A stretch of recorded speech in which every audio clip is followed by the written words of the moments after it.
സൗരങ്ങളെ കർത്താവിൻ്റെ വചനം കേൾക്കാനും അവിടുത്തെ ആരാധിക്കാനും ഒക്കെ നമ്മൾ ഒരുമിച്ച് കൂടിയിരിക്കുകയാണ്. കർത്താവിൻ്റെ വലിയ ആനന്ദം അവിടുന്ന് നിങ്ങൾക്ക് ഓരോരുത്തർക്കും നൽകട്ടെ എന്ന് പ്രാർത്ഥിക്കുന്നു. പറഞ്ഞേ ഹല്ലേലൂയ. ശക്തിയോട് പറ ഹല്ലേലൂയ. ഈശോയുടെ സാന്നിധ്യം ഉള്ള ഒരിടത്ത്, കർത്താവിൻ്റെ വചനം നിർത്താതെ മുഴങ്ങി കേൾക്കുന്ന ഒരിടത്ത്, ആരാധന മുടങ്ങാത്ത ഒരിടത്ത് നമുക്ക് ഒരുമിച്ച് ചേരാൻ വീണ്ടും തമ്പുരാൻ അവസരം ഒരുക്കി. നമ്മൾ പല സ്ഥലങ്ങളിൽ നിന്നും പല ജീവിത സാഹചര്യങ്ങളിൽ നിന്നൊക്കെ ഈശോ എന്ന ഒറ്റ ബോധ്യത്തിൽ, ഈശോയുടെ വചനം കേൾക്കാനുള്ള ഒറ്റ തീരുമാനത്തിൽ, ഈശോയെ ആരാധിക്കാനുള്ള വലിയ ആഗ്രഹത്തിൽ നമ്മളെല്ലാവരും ഒരുമിച്ച് ചേർന്നിരിക്കുന്നു. വലുതോർത്തി സന്തോഷത്തോടെ പറ ഹല്ലേലൂയ. ശക്തിയോടെ പറ ഹല്ലേലൂയ. സങ്കീർത്തനം 80 എടുക്കാവോ? 80-ാമത്തെ സങ്കീർത്തനം. വലിയൊരു സംരക്ഷണ പ്രാർത്ഥനയും നമ്മുടെ ഉള്ളിൽ നിഷ്കളങ്കതയോടെ വളരെ വിശ്വാസത്തോടെ നമുക്ക് പ്രാർത്ഥിക്കാൻ പറ്റുന്ന സുന്ദരമായൊരു പ്രാർത്ഥനയാണ് 80-ാമത്തെ സങ്കീർത്തനം. എൻ്റെ ടൈറ്റിൽ ഇങ്ങനെയാണ്: ഞങ്ങളെ പുനരുദ്ധരിക്കണമേ, ഞങ്ങളെ പുനരുദ്ധരിക്കണമേ. നമ്മുടെ എല്ലാം ജീവിതങ്ങൾ, നിങ്ങളിപ്പോൾ ഈ വചനം കേട്ടുകൊണ്ടിരിക്കുന്ന ഒരു സമയത്ത് നിങ്ങളുടെ ജീവിത സാഹചര്യങ്ങളൊക്കെ നമ്മളിങ്ങനെ നമ്മുടെ ജീവിതത്തിൽ ഇങ്ങനെ ഒരു ഗ്രാഫ് എടുത്ത് നോക്കിയാൽ വീണ് കിടക്കുന്ന ജീവിതങ്ങളുണ്ട്, വീഴ്ചയുടെ വക്കിലോട്ട് പോയി കിടക്കുന്ന ജീവിതമുണ്ട്, ആരെങ്കിലും ഒന്ന് കൈപിടിച്ചുയർത്തിയില്ലെങ്കിൽ ഒരു കുമിള പോലെ പൊട്ടിപ്പോകുന്ന ജീവിതങ്ങളുണ്ട്. അതിന് കാരണം ചിലപ്പോൾ നമ്മുടെ രോഗങ്ങളായിരിക്കാം, നമ്മുടെ പാപങ്ങളായിരിക്കാം, നമ്മുടെ സങ്കടങ്ങളായിരിക്കാം, മനുഷ്യനായിരിക്കാം, പിശാചായിരിക്കാം. എന്തു തന്നെ ആവട്ടെ, നമ്മളെ പുനരുദ്ധരിക്കാൻ ഈ വീണ് കിടക്കുന്ന എന്നെ, വീഴാൻ സാധ്യതയുള്ള എന്നെ, വീഴ്ചയുടെ ഏറ്റവും അഗാധതയിലേക്ക് വീണുപോയ എന്നെ പിടിച്ചുയർത്താനും പുതുജീവൻ നൽകാനും പുനരുദ്ധരിക്കാനും എനിക്കൊരാളുണ്ട്. ആര്? ഈശോ. അപ്പം ആ പ്രാർത്ഥന മുഴുവൻ ഈശോയോടാണ്. സങ്കീർത്തനം 80, ഞങ്ങളെ പുനരുദ്ധരിക്കണമേ. 3-ാമത്തെ വാക്യം ഒരുമിച്ചൊന്ന് വായിക്കാം. സങ്കീർത്തനം 80 അതിൻ്റെ 3-ാമത്തെ വാക്യം: ദൈവമേ, ഞങ്ങളെ പുനരുദ്ധരിക്കണമേ, അങ്ങയുടെ മുഖം പ്രകാശിക്കുകയും ഞങ്ങൾ രക്ഷപ്പെടുകയും ചെയ്യട്ടെ. ഈ ഒരു വചനം തന്നെ 7-ാമത്തെ വാക്യത്തിലും 19-ാമത്തെ വാക്യത്തിലും ഇങ്ങനെ റിപ്പീറ്റ് ചെയ്യുന്നുണ്ട്. സൈന്യങ്ങളുടെ കർത്താവേ, ഞങ്ങളെ പുനരുദ്ധരിക്കണമേ, അങ്ങയുടെ മുഖം പ്രകാശിക്കുകയും ഞങ്ങൾ രക്ഷപ്പെടുകയും ചെയ്യട്ടെ. പറഞ്ഞേ ഹല്ലേലൂയ. ഈ രക്ഷ എന്ന് പറയുമ്പോൾ തീർച്ചയായിട്ടും നമുക്ക് മനസ്സിലാവും, ഒന്ന് നമ്മുടെ ആത്മാവിൻ്റെ രക്ഷ. പാപങ്ങൾ ചെയ്ത് വീണുപോയ നമ്മുടെ ആത്മാവിനെ പിടിച്ചെടുക്കാൻ, രക്ഷിക്കാൻ ഈശോയുടെ മുഖം പ്രകാശിക്കണം. നമ്മൾ ചിലപ്പോൾ നമ്മുടെ ഭൗമികമായ ഈ ഭൗതികമായ ചില അസ്വസ്ഥതകളിലൂടെ, സങ്കടങ്ങളിലൂടെ, കടബാധിത രോഗങ്ങൾ എന്തു തന്നെ ആവട്ടെ, എന്തിലൂടെയൊക്കെ കടന്നു പോകുന്നുണ്ടെങ്കിലും ഏതൊരു കാര്യത്തിൽ നിന്നും നമ്മളെ രക്ഷിക്കാനും നമ്മളെ പുനരുദ്ധരിക്കാനും ആർക്കേ പറ്റുള്ളൂ? ഈശോയ്ക്ക് മാത്രം. ഉറക്കെ പറഞ്ഞേ ഹല്ലേലൂയ. സന്തോഷത്തോടെ പറഞ്ഞേ ഹല്ലേലൂയ. പ്രാർത്ഥന നമുക്കൊന്ന് ഒരുമിച്ച് എല്ലാം.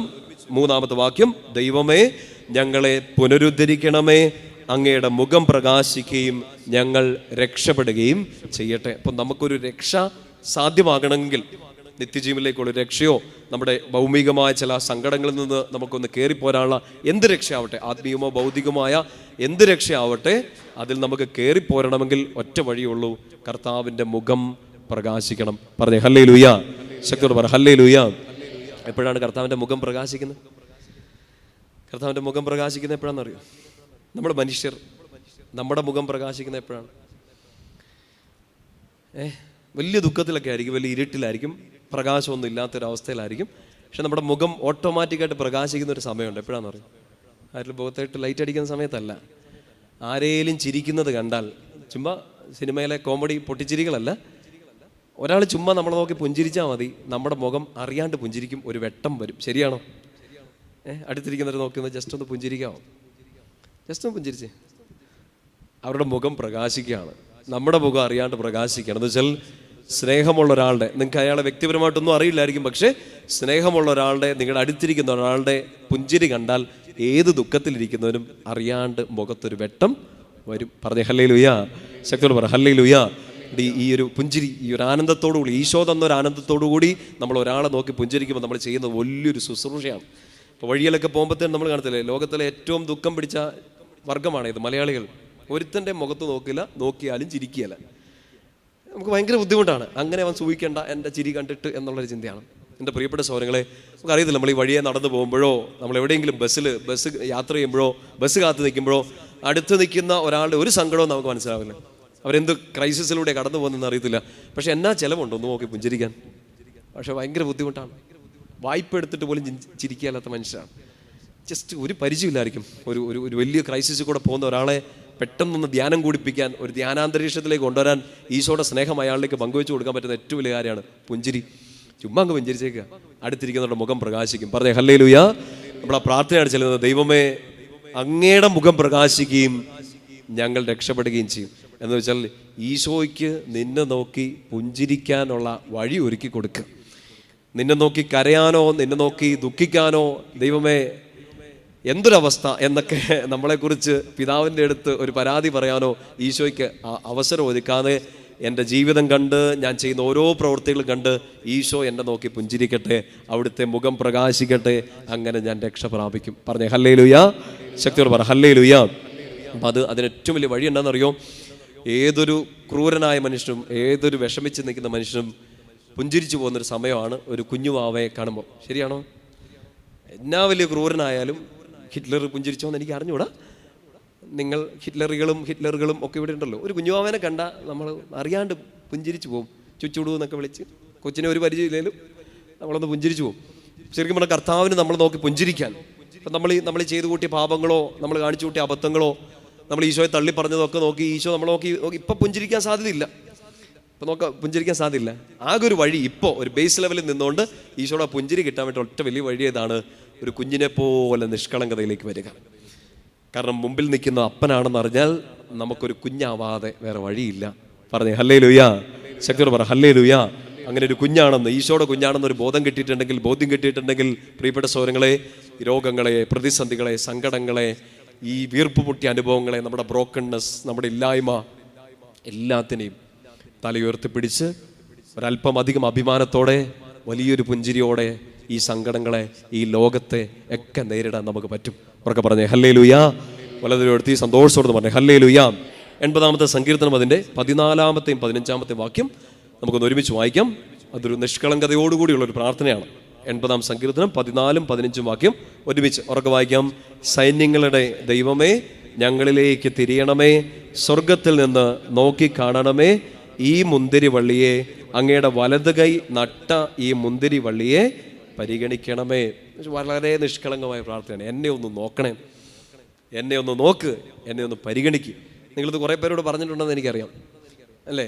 എന്നെ ഒന്ന് നോക്ക്, എന്നെ ഒന്ന് പരിഗണിക്കുക, ഞാനിവിടെ ഉണ്ടെന്നൊന്ന് മൈൻഡ് ചെയ്യ്. ആരെങ്കിലും മൈൻഡ് ചെയ്തോ? വാട്ടെ അല്ലേ? ചിലപ്പോൾ നമുക്ക് മൈൻഡ് ചെയ്യാൻ വേണ്ടി ഈശോ തന്നവരുണ്ടാവും. ജീവിത പങ്കാളി, മക്കൾ, മാതാപിതാക്കൾ, ഇവർ തിരിഞ്ഞു നോക്കാത്തൊരു മൊമെൻ്റ് ഉണ്ട് നമുക്ക്, നമ്മളെ മൈൻഡ് ചെയ്യുന്നില്ലാത്തൊരു മൊമെൻ്റ്. പറഞ്ഞേ ഹല്ലേലൂയ, ശക്തിയോട് പറഞ്ഞേ ഹല്ലേലൂയ.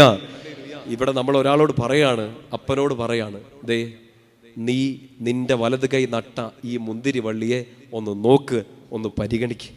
അപ്പൻ നോക്കണില്ല, അമ്മ നോക്കണില്ല, ജീവിത പങ്കാളി നോക്കുന്നില്ല, കൂട്ടുകാർ നോക്കുന്നില്ല, സഹപ്രവർത്തകർ നോക്കുന്നില്ല, ഞാൻ വിശ്വസിച്ചവരോ ഞാൻ ചേർത്ത് പിടിച്ചവരോ ആരും മൈൻഡ് ചെയ്യുന്നില്ല, ആർക്കും മനസ്സിലാവുന്നുമില്ല. പക്ഷെ ഇത് മനസ്സിലാകുന്ന ഒരാളേ ഉള്ളൂ, എന്നെ നട്ടു വളർത്തിയ എൻ്റെ അപ്പന്, എന്നെ നട്ടു വളർത്തിയ എൻ്റെ പിതാവിന്. ആ പിതാവിനോടാണ് ഒരു നാണമില്ലാതെ നിഷ്കളങ്കതയോടുകൂടി ഇങ്ങ് പ്രാർത്ഥിച്ചേക്കുക, എന്നെ നോക്ക്, അങ്ങയുടെ വലത് കൈ നട്ട ഈ മുന്തിരി വള്ളിയെ ഒന്ന് പരിഗണിക്ക്.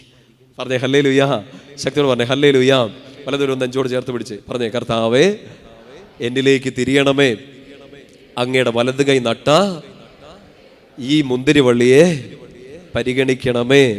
നിങ്ങളുടെ പ്രിയപ്പെട്ടവർക്ക് വേണ്ടിയൊക്കെ പ്രാർത്ഥിക്കുമ്പോൾ ഈ വചനം പറഞ്ഞ് പ്രാർത്ഥിക്കണം. നിങ്ങൾക്ക് നിങ്ങളുടെ ജീവിത പങ്കാളിക്ക് വേണ്ടിയോ മക്കൾക്ക് വേണ്ടിയോ ഇത് നട്ടത് ആരാണ്? പിതാവാണ്, ഈശോയാണ്. ആ മുന്തിരിവള്ളിയെ നന്നായിട്ട് നോക്കാൻ ആർക്കറിയാം? ഈശോയ്ക്കറിയാം. അതുകൊണ്ട് ചിലപ്പോൾ നമുക്ക് ആകുലതകളുണ്ടാവും, മക്കളെ ഓർത്തോ, മാതാപിതാക്കളുടെ രോഗം, ആരോഗ്യമൊക്കെ ഓർത്തോ, നമ്മുടെ തന്നെ ജീവിതങ്ങളൊക്കെ ഓർത്ത്, നമ്മുടെ ചുറ്റുമുള്ളവരുടെ ജീവിതമൊക്കെ ഓർത്ത്, എന്താണ് ഒരു ഫലം കിട്ടാത്ത, എന്തുകൊണ്ടാണ് ഉത്തരം കിട്ടാത്തതെന്നൊക്കെ ഓർത്ത് സങ്കടപ്പെടുന്നുണ്ടാവും. നട്ട ആൾക്കറിയാലോ വളവിടാനും വെള്ളം ഒഴിക്കാനും, അത്യാവശ്യം ഒന്ന് പ്രൂൺ ചെയ്ത് കട്ട് ചെയ്ത് കൂടുതൽ ഫലം കായ്ക്കാൻ വേണ്ടി വെട്ടിയൊരുക്കാനും ഒക്കെ ആർക്കറിയാം? നട്ട പിതാവിന് നന്നായിട്ട് അറിയാം. അതുകൊണ്ട് നമ്മുടെ ഈ ആകുലതകളൊക്കെ, എന്തിനെക്കുറിച്ചൊക്കെ ആരെക്കുറിച്ചൊക്കെ ആകുലപ്പെടുന്നോ, ഇതൊക്കെ ഒന്ന് കുറച്ച് ഈശോയിലുള്ള ട്രസ്റ്റ് വളർത്തുക. നട്ടവൻ നോക്കിക്കോളും. പറഞ്ഞേ ഹല്ലേലൂയ, സന്തോഷത്തോടെ ശക്തിയോട് പറഞ്ഞേ ഹല്ലേലൂയ. അപ്പം അതിൻ്റെ പ്രിയപ്പെട്ട സഹോദരങ്ങളെ, അത് അങ്ങനെ ഒരു രക്ഷ നമുക്ക് നൽകാൻ, അങ്ങനെ നമ്മളെ സഹായിക്കാൻ നമുക്ക് മറ്റാരുമില്ല ഈശോ അല്ലാതെ. ഈശോ സഹായിച്ചാൽ പിന്നെ ഒരാളുടെ പോലും സഹായമില്ലാതെ നമുക്ക് തലയുയർത്തിപ്പിടിച്ച് സന്തോഷത്തോടെ നടക്കാൻ പറ്റും. പറഞ്ഞേ ഹല്ലേലൂയ. ജെറമ്യാ പ്രവാചകന്റെ പുസ്തകത്തിൽ സുന്ദരമായ ഒരു പ്രാർത്ഥനയുണ്ട്. 17-ാമത്തെ അധ്യായം എന്നെടുക്കാമോ? നിങ്ങൾക്ക് ചിലപ്പോൾ കാണാതെ അറിയാവുന്ന ഒരു വചനം പ്രാർത്ഥനയായിരിക്കും. ജെറമ്യാ പ്രവാചകന്റെ പുസ്തകം 17-ാമത്തെ അധ്യായം അതിൻ്റെ 14-ാമത്തെ വാക്യം. ജെറമ്യാ 17:14 ചെന്ന് വായിച്ച് കേൾപ്പിക്കാം. നിങ്ങളുടെ ആ സാഹചര്യങ്ങളിൽ ഇത് പ്രത്യേകിച്ച് സൗഖ്യത്തെക്കുറിച്ചും രക്ഷയെക്കുറിച്ചും ഒക്കെ ഉള്ളൊരു വചനമാണ്. ആ രക്ഷ, ആ സൗഖ്യം ഏത് മേഖലയിലാണോ ആവശ്യം, ഇപ്പം നിങ്ങളുടെ ജീവിത സാഹചര്യത്തിൽ വചനം കേട്ടുകൊണ്ടിരിക്കുന്ന സമയത്ത് എന്തിലൂടെയാണോ കടന്നു പോകുന്നത് അതിലൊക്കെ ആ വിശ്വാസത്തോടെ വലിയ പ്രത്യാശയോടെ പ്രാർത്ഥിച്ചോണം. വചനം ഇങ്ങനെയാണ്: കർത്താവേ എന്നെ സുഖപ്പെടുത്തണമേ, അപ്പോൾ ഞാൻ സൗഖ്യമുള്ളവനാകും. നേരിട്ട് പറഞ്ഞേ, കർത്താവേ, ഉറക്കെ പ്രാർത്ഥിച്ചേ, കർത്താവേ എന്നെ സുഖപ്പെടുത്തണമേ, അപ്പോൾ ഞാൻ സൗഖ്യമുള്ളവനാകും.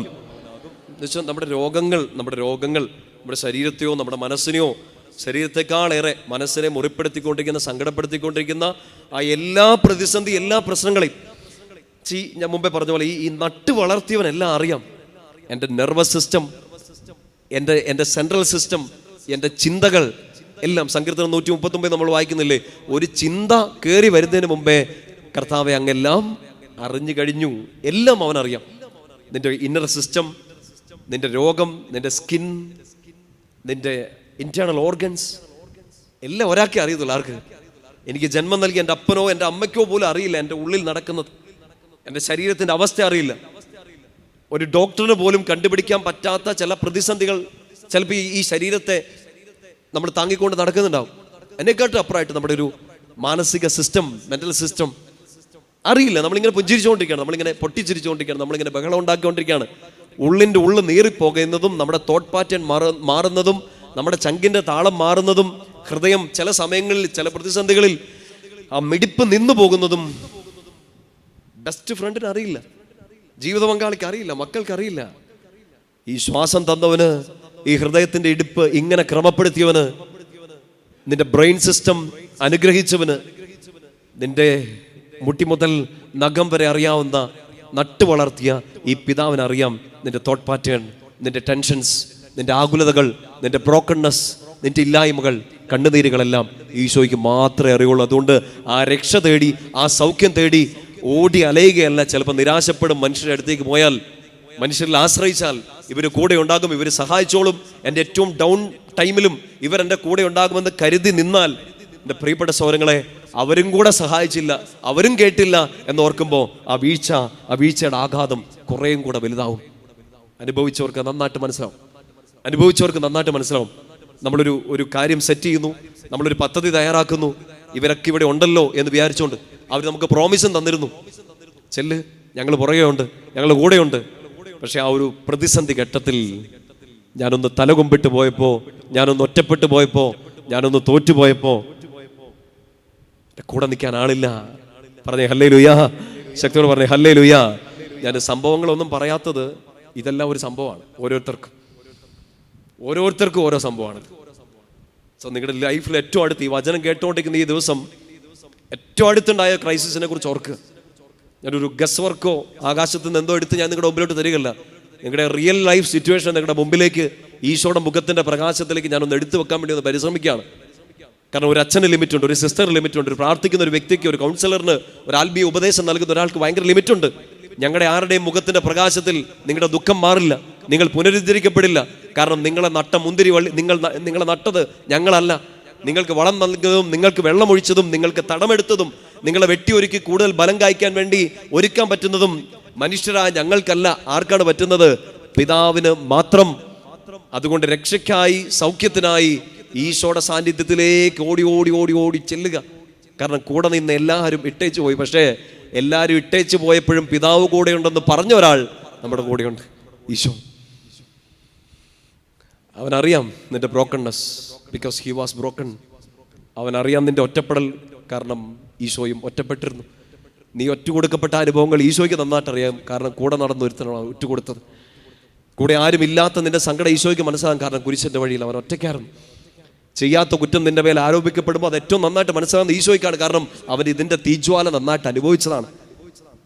ആട്ട് കിട്ടുമ്പോൾ, തുപ്പ് കിട്ടുമ്പോൾ, മാറ്റി നിർത്തപ്പെടുമ്പോൾ, ചെയ്ത നന്മയൊക്കെ തെറ്റിദ്ധരിക്കപ്പെടുമ്പോൾ, നീ നന്മയ്ക്ക് വേണ്ടി വഴിയൊരുക്കി, നീ സംസാരിച്ചു, പക്ഷെ അതെല്ലാം നാശത്തിനായിരുന്നു, അത് മനുഷ്യരെ തെറ്റിക്കാനായിരുന്നു എന്ന് മനുഷ്യർ നീ ചെയ്തിട്ടില്ലാത്തതോ നീ ചിന്തിച്ചിട്ടില്ലാത്തതോ ആയ കാര്യങ്ങൾ നിന്റെ മേൽ ആരോപിക്കുമ്പോൾ, അതും ഏറ്റവും പ്രിയപ്പെട്ടവർ പോലും അങ്ങനെ പറയുമ്പോൾ അത് ഏറ്റവും നന്നായിട്ട് മനസ്സിലാവുന്ന ഈശോയ്ക്കുള്ളൂ. Because he has gone through. അവൻ അതിലൂടെ കടന്നുപോയി. ശരീരത്തിനേറ്റ മുറിവോ മനസ്സിനേറ്റ സംഘർഷമോ ഈശോയ്ക്ക് നന്നായിട്ട് അറിയാം, കാരണം ഈ ദേഹം മുഴുവൻ കീറി മുറിക്കപ്പെട്ട ഒരാളാണത്. നിന്റെ ശരീരത്തിലെ ഏതെങ്കിലും ഒരു അവയവം വേദനിക്കുമ്പോൾ, സങ്കടപ്പെടുമ്പോൾ, അസ്ഥികൾക്കോ ഞരമ്പിനോ ത്വക്കിനോ നിന്റെ എന്തെങ്കിലും ഒരു രോഗമോ നിന്നെ വേട്ടയാടുമ്പോൾ അത് ഏറ്റവും നന്നായിട്ട് മനസ്സിലാകുന്ന ഈശോയ്ക്കാണ്. കാരണം അവനെപ്പോലെ ശരീരത്തിൽ മുറിവേറ്റ വേറെ ഒരാളെ നമുക്ക് പരിചയമില്ല. ഉണ്ടായ എല്ലാ മാനസിക സംഘർഷങ്ങളെ ഓർക്കുക. ഇപ്പം കടന്നു പോകുന്ന ആ തിക്താനുഭവങ്ങളെ നിർത്താതെ മനസ്സിൽ ഓടി ഓടി കയറി വരുന്ന ആ തോട്ട്സ്, പഴയ ഓർമ്മകൾ, സങ്കടങ്ങൾ, വേദനകൾ, കേട്ട വാക്കുകൾ, മുറിപ്പെടുത്തിയ മനുഷ്യർ എല്ലാം ഈശോയ്ക്ക് മനസ്സിലാവും. ഈശോയ്ക്ക് മനസ്സിലാവുന്നുള്ളത് കൊണ്ട് നമുക്ക് നേരെ നിൽക്കാനും പറ്റും. നമ്മളെ പുനരുദ്ധരിക്കാൻ ഈ മുന്തിരിവളി നട്ട ഈശോയ്ക്ക് മാത്രമേ പറ്റുള്ളൂ. പലതരത്തി ശക്തിയോട് പറഞ്ഞേ ഹല്ലേലൂയാ. സന്തോഷത്തോടെ ശക്തിയോടെ പറഞ്ഞേ ഹല്ലേലൂയാ. വചനം ഒന്നുകൂടെ ഏറ്റു പറഞ്ഞേ, കർത്താവേ എന്നെ സുഖപ്പെടുത്തണമേ, അപ്പോൾ ഞാൻ സൗഖ്യമുള്ളവനാകും. അടുത്ത വാക്ക് ഇങ്ങനെയാണ്, എന്നെ രക്ഷിക്കണമേ, അപ്പോൾ ഞാൻ രക്ഷപ്പെടും. അവർക്ക് പറഞ്ഞേ, എന്നെ രക്ഷിക്കണമേ, അപ്പോൾ ഞാൻ രക്ഷപ്പെടും. ഈ ജീവിതത്തിൻ്റെ ഏതൊരു ആത്മീയമായ പ്രശ്നങ്ങളാവട്ടെ, ഭൗതികമായ പ്രശ്നങ്ങളാവട്ടെ, ഈ ജീവൻ തന്നവന്, നിത്യജീവൻ വാഗ്ദാനം ചെയ്തവന് മാത്രമേ രക്ഷിക്കാൻ പറ്റുള്ളൂ. So let us trust him. അവൻ്റെ മുറുകനെ ഒന്ന് പിടിക്കാം. നമ്മൾ മുറുകെ പിടിച്ച കൈകളെല്ലാം കുതറി ഇട്ടേച്ച് പോയില്ലേ? നമ്മൾ മുട്ടിയ വാതിലുകളെല്ലാം നമ്മുടെ മുമ്പിൽ വീണ്ടും വീണ്ടും ശക്തിയോടെ കൊട്ടി അടഞ്ഞില്ലേ? നമ്മൾ ഹൃദയത്തിൽ കൊണ്ടു നടന്നവരെല്ലാം നമ്മുടെ ഹൃദയത്തിൽ മുറിവ് തന്നിട്ട് മാറി നിന്നില്ലേ? പക്ഷെ മുറിവേറ്റ ഒരാൾ വാ എന്നും പറഞ്ഞുകൊണ്ട് നിൽക്കുന്നില്ലേ? ഞാൻ സൗഖ്യപ്പെടുത്താം, ഞാൻ രക്ഷിക്കാമെന്ന് പറഞ്ഞു. ഈശോയുടെ അടുത്തേക്ക് നമുക്ക് തിരിച്ചു പോകാം. പറഞ്ഞേ ഹല്ലേലൂയാ. തൊട്ടടുത്ത വാക്ക് ഇങ്ങനെയാണ്, അങ്ങ് മാത്രമാണ് എൻ്റെ പ്രത്യാശ. നമ്മളെ ശക്തിപ്പെടുത്തേണ്ട ഒരൊറ്റ വചനം ഇതാണ് പ്രിയപ്പെട്ടവരെ, അങ്ങ് മാത്രമാണ് എൻ്റെ പ്രത്യാശ. ആ ഒരു വാക്കിലുണ്ട് നമ്മുടെ നിസ്സഹായാവസ്ഥ. അങ്ങ് മാത്രമാണ് എൻ്റെ പ്രത്യാശ. അതിലൊരു നമ്മുടെ നിസ്സഹായാവസ്ഥ മാത്രമല്ല, നമ്മുടെ ഏറ്റവും വലിയ ട്രസ്റ്റും അങ്ങ് മാത്രമാണ് എൻ്റെ പ്രത്യാശ. അത് മതി. അപ്പം ആ രക്ഷ, ഈശോ നൽകുന്ന രക്ഷ, ആ സൗഖ്യമൊക്കെ സ്വീകരിക്കാൻ വേണ്ടി വചനം തന്നെ നമുക്ക് പറഞ്ഞു തരുന്ന ഒരു വഴിയുണ്ട്. ഒറ്റ വഴി എന്ന് വെച്ചാൽ ഒരു സിംഗിൾ വഴി. അപ്പോസ്തല പ്രവർത്തനം 2-ാമത്തെ അധ്യായം അതിൻ്റെ 21-ാമത്തെ വാക്യം. ആ രക്ഷ, ആത്മീയമോ ഭൗതികവുമായ എല്ലാ രക്ഷയും നമുക്ക് സാധ്യമാകണമെങ്കിൽ അതിനൊരൊറ്റ വഴി. ഈശോയെ നന്നായിട്ട് മനസ്സിലായ, ഈശോയുടെ അടുത്ത് കൂടെ നടന്ന പത്രോസ് ശ്ലീഹ തൻ്റെ ആദ്യത്തെ പ്രസംഗത്തിൽ പറയുന്ന വലിയൊരു സ്റ്റേറ്റ്മെൻ്റാണ്. ഒരുപക്ഷെ പത്രോസ് ശ്ലീഹയുടെ ആ പ്രസംഗത്തിൻ്റെ ഒരു കേന്ദ്ര പോയിന്റ്, സെൻട്രൽ പോയിന്റ് ആയിട്ട് നിൽക്കുന്ന വചനമാണ് അപ്പോസ്തല പ്രവർത്തനം 2:21. നമുക്ക് ഉറക്കെ വായിക്കാം. കർത്താവിൻ്റെ നാമം വിളിച്ചപേക്ഷിക്കുന്നവർ രക്ഷ പ്രാപിക്കും. കേട്ടുന്നുണ്ടോ? ഈ രക്ഷ, ഈ സൗഖ്യം എങ്ങനെ സാധ്യമാവുന്നു? അവൻ്റെ നാമം, ഈശോയുടെ നാമം വിളിച്ചപേക്ഷിക്കുന്ന, കർത്താവിൻ്റെ നാമം വിളിച്ചപേക്ഷിക്കുന്നവർ രക്ഷ പ്രാപിക്കും. ജെറമ്യാ പ്രവാചകൻ പ്രാർത്ഥന പഠിപ്പിച്ചു തരികയാണ്. ഞാൻ പ്രാർത്ഥിച്ചാൽ, ഞാൻ പ്രത്യാശിച്ചാൽ എന്നെ രക്ഷിക്കാൻ, എന്നെ സൗഖ്യപ്പെടുത്താൻ ഒരാളുണ്ട്. അതിനുള്ള വഴി പുതിയ നിയമത്തിൽ പത്രോസിലെ പറഞ്ഞാണ്, കർത്താവിൻ്റെ നാമം വിളിച്ചപേക്ഷിക്കുന്നവൻ രക്ഷ പ്രാപിക്കും. നിങ്ങളൊന്ന് ചിന്തിച്ച് നോക്കുക. നിങ്ങളിപ്പോൾ പോകുന്ന വഴിക്ക് ഒരു ആക്സിഡൻ്റ് ഉണ്ടായി അല്ലെ? നിങ്ങൾ നമ്മുടെ ഉള്ളിൽ ആത്മീയത, നമ്മുടെ ഒരു സിമ്പിൾ ആത്മീയതയിൽ പെട്ടെന്ന് അത് കയറിയിട്ടുണ്ട്. ഉള്ളിൽ അറിയാണ്ടത്, ആരും പഠിപ്പിച്ച് തരാണ്ടത് കയറിയിട്ടുണ്ട്. നിങ്ങൾ നടന്നു പോകുമ്പോൾ നമ്മളൊക്കെ വീട്ടിലൊക്കെ അനുഭവിക്കുന്ന ഏറ്റവും വലിയ ബുദ്ധിമുട്ടാണല്ലോ, ഏറ്റവും വലിയ പ്രതിസന്ധി എന്താണെന്ന് വെച്ചിട്ടുണ്ടെങ്കിൽ കടമോ രോഗമോ വേദനയോ ഒന്നും അല്ല, നടന്നു പോകുന്ന വഴിക്ക് ടേബിളിൽ ചെറുവിരലും കൊണ്ടേ കുത്തും. അയ്യോ, അതിലും വലിയ വേദന വേറെ ഉണ്ട്. വെറുതെ ഇരുന്നൊന്ന് എഴുന്നേക്കുന്ന സമയത്ത് ആ ചെറുവിരൽ, വേറെ ഒരു വിരലും കുത്തുകയില്ല. എനിക്കങ്ങനെയാണ്, നിങ്ങൾക്ക് അങ്ങനെയാണെന്ന് അറിഞ്ഞൂടാ. അത് കൃത്യം ടേബിളിൻ്റെ ആ കാലയിൽ ഈ ചെറുവിരൽ തന്നെ കൊണ്ടിടിക്കും. ദൈവമേ, ജീവിതത്തിലെ എല്ലാ കടവും രോഗവും ഏതൊക്കെ എന്ത്, ഇതാണ് ഏറ്റവും വലിയ വേദന നമ്മൾ ചിന്തിക്കുന്ന സമയം. നിങ്ങൾ ചിന്തിച്ചേ, അറിയാതെ എന്നാ തല്ലിപ്പൊളിയാണേലും എന്നാ കുടുംബാബിയാണേലും ഒന്നുകിൽ അമ്മയെന്ന് വിളിക്കും, ഇല്ലെങ്കിൽ ഈശോയെന്ന് വിളിക്കും. ബേസിക്കായിട്ട് ഉള്ളിൽ അത് കയറിയിട്ടുണ്ട്. ഇനിയിപ്പോൾ നിങ്ങൾ ഒരാൾ വീഴുന്ന കണ്ടു, ഒരാൾ കാല് തെറ്റി വീഴുന്നു, തെന്നുന്നു, ചിലർ നോക്കി ഹി ഇന്ന് ചിരിക്കും അല്ലേ? ചെറുപ്പത്തിലൊക്കെ ആണെങ്കിൽ നമ്മളങ്ങനെ ചിരിക്കുക. കൂട്ടുകാരൻ വീഴുന്ന കാണുമ്പോൾ, കൂട്ടുകാരി വീഴുന്ന കാണുമ്പോൾ അയ്യടാ എന്നൊക്കെ പറഞ്ഞ് ചിരിച്ചു. പക്ഷേ നമ്മുടെ ബേസിക്കായിട്ട് നമ്മളിങ്ങനെ ഒരാളൊരു വീഴുന്ന കാണുന്നു, ഇല്ലെങ്കിൽ ഒരു അപകടത്തിലേക്ക് ഒരാൾ പോകുന്നു എന്ന് നമുക്ക് തോന്നുന്നു, അറിയാണ്ട് ഈശോ നോക്കി. നമ്മുടെ ഉള്ളിൽ നമ്മൾ ഈ പൗലോസ് ശ്ലീഹ പറഞ്ഞ ഒരു വാക്യം നല്ലൊരു വ്യാഖ്യാനമല്ല, പക്ഷേ അത് സിമ്പിളായിട്ടൊന്ന് ചിന്തിച്ചാൽ മതി. വേണ്ട വിധം പ്രാർത്ഥിക്കേണ്ടത് എങ്ങനെയെന്ന് നമുക്ക് അറിഞ്ഞുകൂടാ, എന്നാൽ ആത്മാവ് അവാജ്യമായ നെടുവീർപ്പുള്ളതോടെ നമുക്ക് വേണ്ടി മധ്യസ്ഥം വഹിച്ച് പ്രാർത്ഥിക്കുന്നു. എന്ന് വെച്ചാൽ പ്രാർത്ഥനയുടെ ഒരു അന്തരീക്ഷത്തിലൊന്നുമല്ല, പള്ളിയിലിരുന്നൊന്നും അല്ല ഈ അപകടം നമ്മൾ കാണുന്നത്. മുമ്പേ പോകുന്ന ഒരാൾ, നമ്മൾ ബസ് കാത്ത് നിൽക്കുന്നു, അതേ അയാൾ ഒന്ന് വീഴാൻ പോകുന്നു. ഈശോ ഉള്ളിലുള്ള ആ പരിശുദ്ധാത്മാവ് തന്നെ അങ്ങ് സംസാരിച്ച് തുടങ്ങാണ്, പ്രാർത്ഥിക്കാൻ തുടങ്ങാണ്. അപ്പം എല്ലാ കാര്യത്തിൻ്റെ ബേസായിട്ട് നിൽക്കുന്ന ഓർക്കണം. നിങ്ങളൊരു പരീക്ഷയ്ക്ക് ഒരുങ്ങുമ്പോഴോ നിങ്ങൾ ജീവിതത്തിൽ ഒരു കാര്യത്തിന് വേണ്ടി പോകുമ്പോഴോ എല്ലാ കാര്യവും നമ്മൾ പ്രാർത്ഥിക്കുന്നുണ്ട്, രക്ഷ പ്രാപിക്കണം ഈ പാപത്തിൽ നിന്ന്, ഈ ആത്മീയ അന്ധതയിൽ നിന്ന്, ഈ ജീവിത ബുദ്ധിമുട്ടുകളിൽ നിന്നൊക്കെ രക്ഷ പ്രാപിക്കാൻ വചനം നമുക്ക് പറഞ്ഞു തരികയാണ്.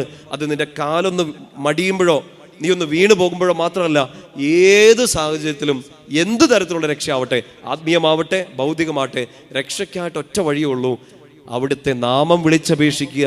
അവിടുത്തെ നാമം വിളിച്ചപേക്ഷിക്കുന്നവർ രക്ഷ പ്രാപിച്ചേക്കാം എന്നല്ല, ഒന്ന് വിളിച്ചു നോക്ക്, ചിലപ്പോൾ രക്ഷപ്പെടും എന്നല്ല, രക്ഷ പ്രാപിക്കും.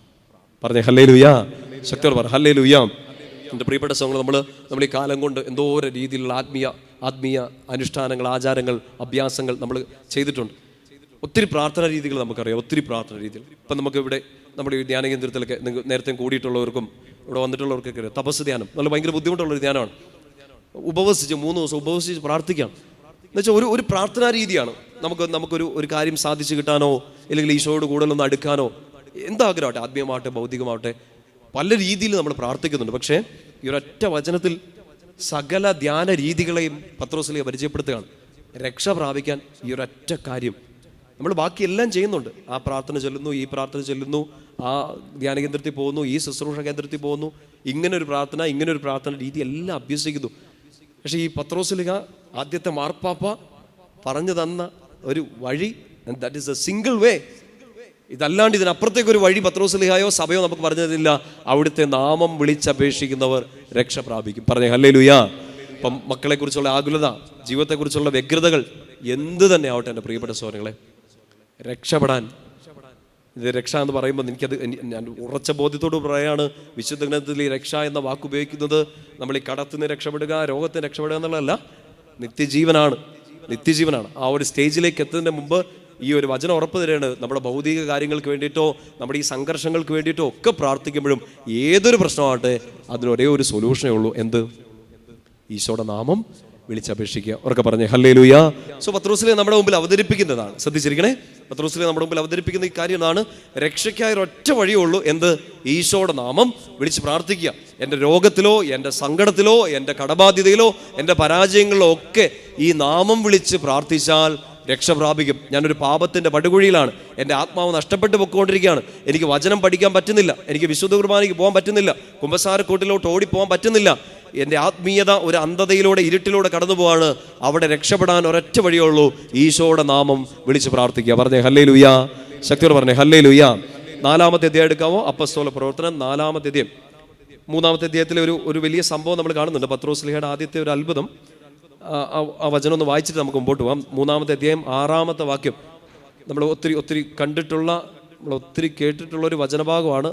3-ാമത്തെ അധ്യായത്തിൻ്റെ 6-ാമത്തെ വാക്യത്തിൽ പത്രോസ് പറഞ്ഞു, വെള്ളിയോ സ്വർണമോ എൻ്റെ കയ്യിലില്ല, എനിക്കുള്ളത് ഞാൻ നിനക്ക് തരുന്നു, നസറായനായ യേശുക്രിസ്തുവിൻ്റെ നാമത്തിൽ സൗഖ്യം. കേട്ടുന്നുണ്ടോ? ആ സൗഖ്യം വെറുതെ ഒരു ഫിസിക്കൽ ഹീലിംഗ് അല്ല. കാരണം ഈ ഹീലിംഗ് കഴിഞ്ഞ പാടെ ഇയാൾ ദൈവത്തെ ആരാധിച്ചുകൊണ്ട് ദേവാലയത്തിലോട്ട് കയറിയെന്നാണ് പറയുന്നത്. ആത്മീയ സൗഖ്യം കൂടെ നടക്കുകയാണ് അവിടെ.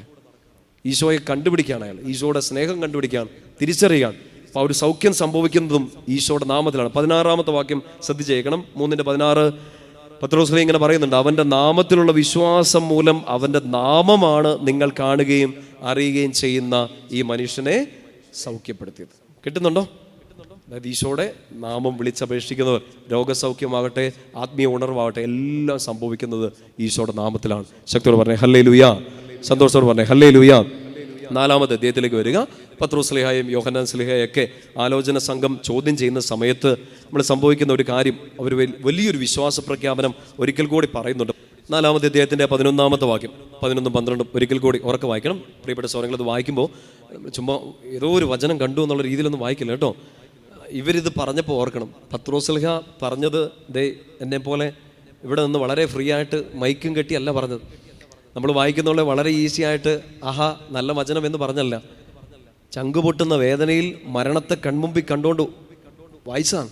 പ്രത്യേകിച്ച് നിങ്ങൾ ഈ ലേഖനങ്ങളൊക്കെ വായിക്കുമ്പം, പൗലോസ്ലീഹയുടെ ലേഖനങ്ങൾ, എഴുത്തുകൾ, ഓരോരുത്തരുടെ എഴുത്തുകളൊക്കെ വായിക്കുമ്പോൾ ഓർക്കണം, നമ്മുടെ കൈ കിട്ടി, ഒരു വിശുദ്ധ ഗ്രന്ഥം അച്ചടിച്ച് നമ്മുടെ കൈ കിട്ടി, ഇത് എഴുതി വെച്ചവൻ്റെ ചങ്ക് പടഞ്ഞത് നിങ്ങൾ ഓർക്കണം.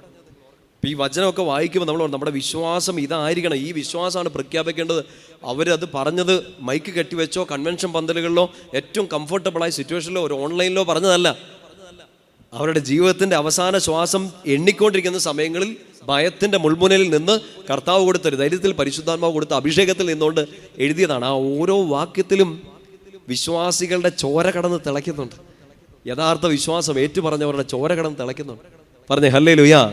11-ാമത്തെ വാക്യം 11-12 ഉറക്കെ ഒന്ന് വായിക്കാം. വീട് പണിക്കാരായ നിങ്ങൾ തള്ളിക്കളഞ്ഞ കല്ല് മൂലക്കല്ലായി തീർന്നു. ആ കല്ലാണ് യേശു. മറ്റാരിലും രക്ഷയില്ല. ആകാശത്തിന് കീഴെ മനുഷ്യരുടെ ഇടയിൽ നമ്മുടെ രക്ഷയ്ക്ക് വേണ്ടി മറ്റൊരു നാമവും നൽകപ്പെട്ടിട്ടില്ല. പറ ഹല്ലേലൂയ. ഓർത്ത് നോക്കി, ഇതൊക്കെ നമ്മുടെ മുമ്പിൽ നിന്ന് വെല്ലുവിളിക്കുകയാണ്. ഈ വിശുദ്ധ ഗ്രന്ഥവും വചനവും ഒക്കെ നമുക്ക് പറയാൻ മടിയാണ്. ഈശോയുടെ പേര് പറയാൻ മടിയാണ്. നമുക്കൊരു ബോധ്യം കിട്ടിയാണ് സൗഖ്യവും രക്ഷയും ഒക്കെ സംഭവിക്കുന്ന ഈ ഒരു നാമത്തിലാണ്. പത്രോസിലെ തൻ്റെ ആദ്യത്തെ അത്ഭുതം പ്രവർത്തിച്ച് കാണിച്ചു. അവൻ്റെ നാമത്തിൽ, ഈശോയുടെ നാമത്തിൽ സൗഖ്യം സംഭവിക്കുന്നു. എടുത്തെടുത്ത് പറയാണ്. പ്രസംഗങ്ങളിലും ജീവിതം കൊണ്ട് പൗലോസിലെയും പത്രോസിലെയും എല്ലാ അപ്പസ്തോലന്മാരും പറയാണ്, മറ്റാരിലും രക്ഷയില്ല, ഈശോയിലല്ലാതെ, ഈശോയുടെ നാമത്തിലല്ലാതെ രക്ഷയ്ക്കായി മറ്റൊരു നാമവും പേരും തന്നിട്ടില്ല. ആരുടെ നാമമല്ലാതെ? ഈശോയുടെ നാമമല്ലാതെ. പറഞ്ഞേ ഹല്ലേലൂയ. ജീവിത സാഹചര്യങ്ങൾ പലതായിരിക്കാം, കംഫർട്ടബിൾ ആയിരിക്കാം, ബുദ്ധിമുട്ടേറിയതായിരിക്കാം. പക്ഷെ ഒരു ചോദ്യം ഇതാണ്, മാമോദീസ സ്വീകരിച്ച നീ, ഹാവ് യു എവർ പ്രൊക്ലെയിംഡ്? ഈ പേര് പറഞ്ഞിട്ടുണ്ടോ എന്നുള്ളത് മാത്രമല്ല, ഈ പേര് പറയാൻ അവസരങ്ങളുള്ള ഇടങ്ങളിൽ പേര് മറച്ചു പിടിച്ചിട്ടുണ്ടോ എന്നും കൂടെ ചിന്തിക്കണം.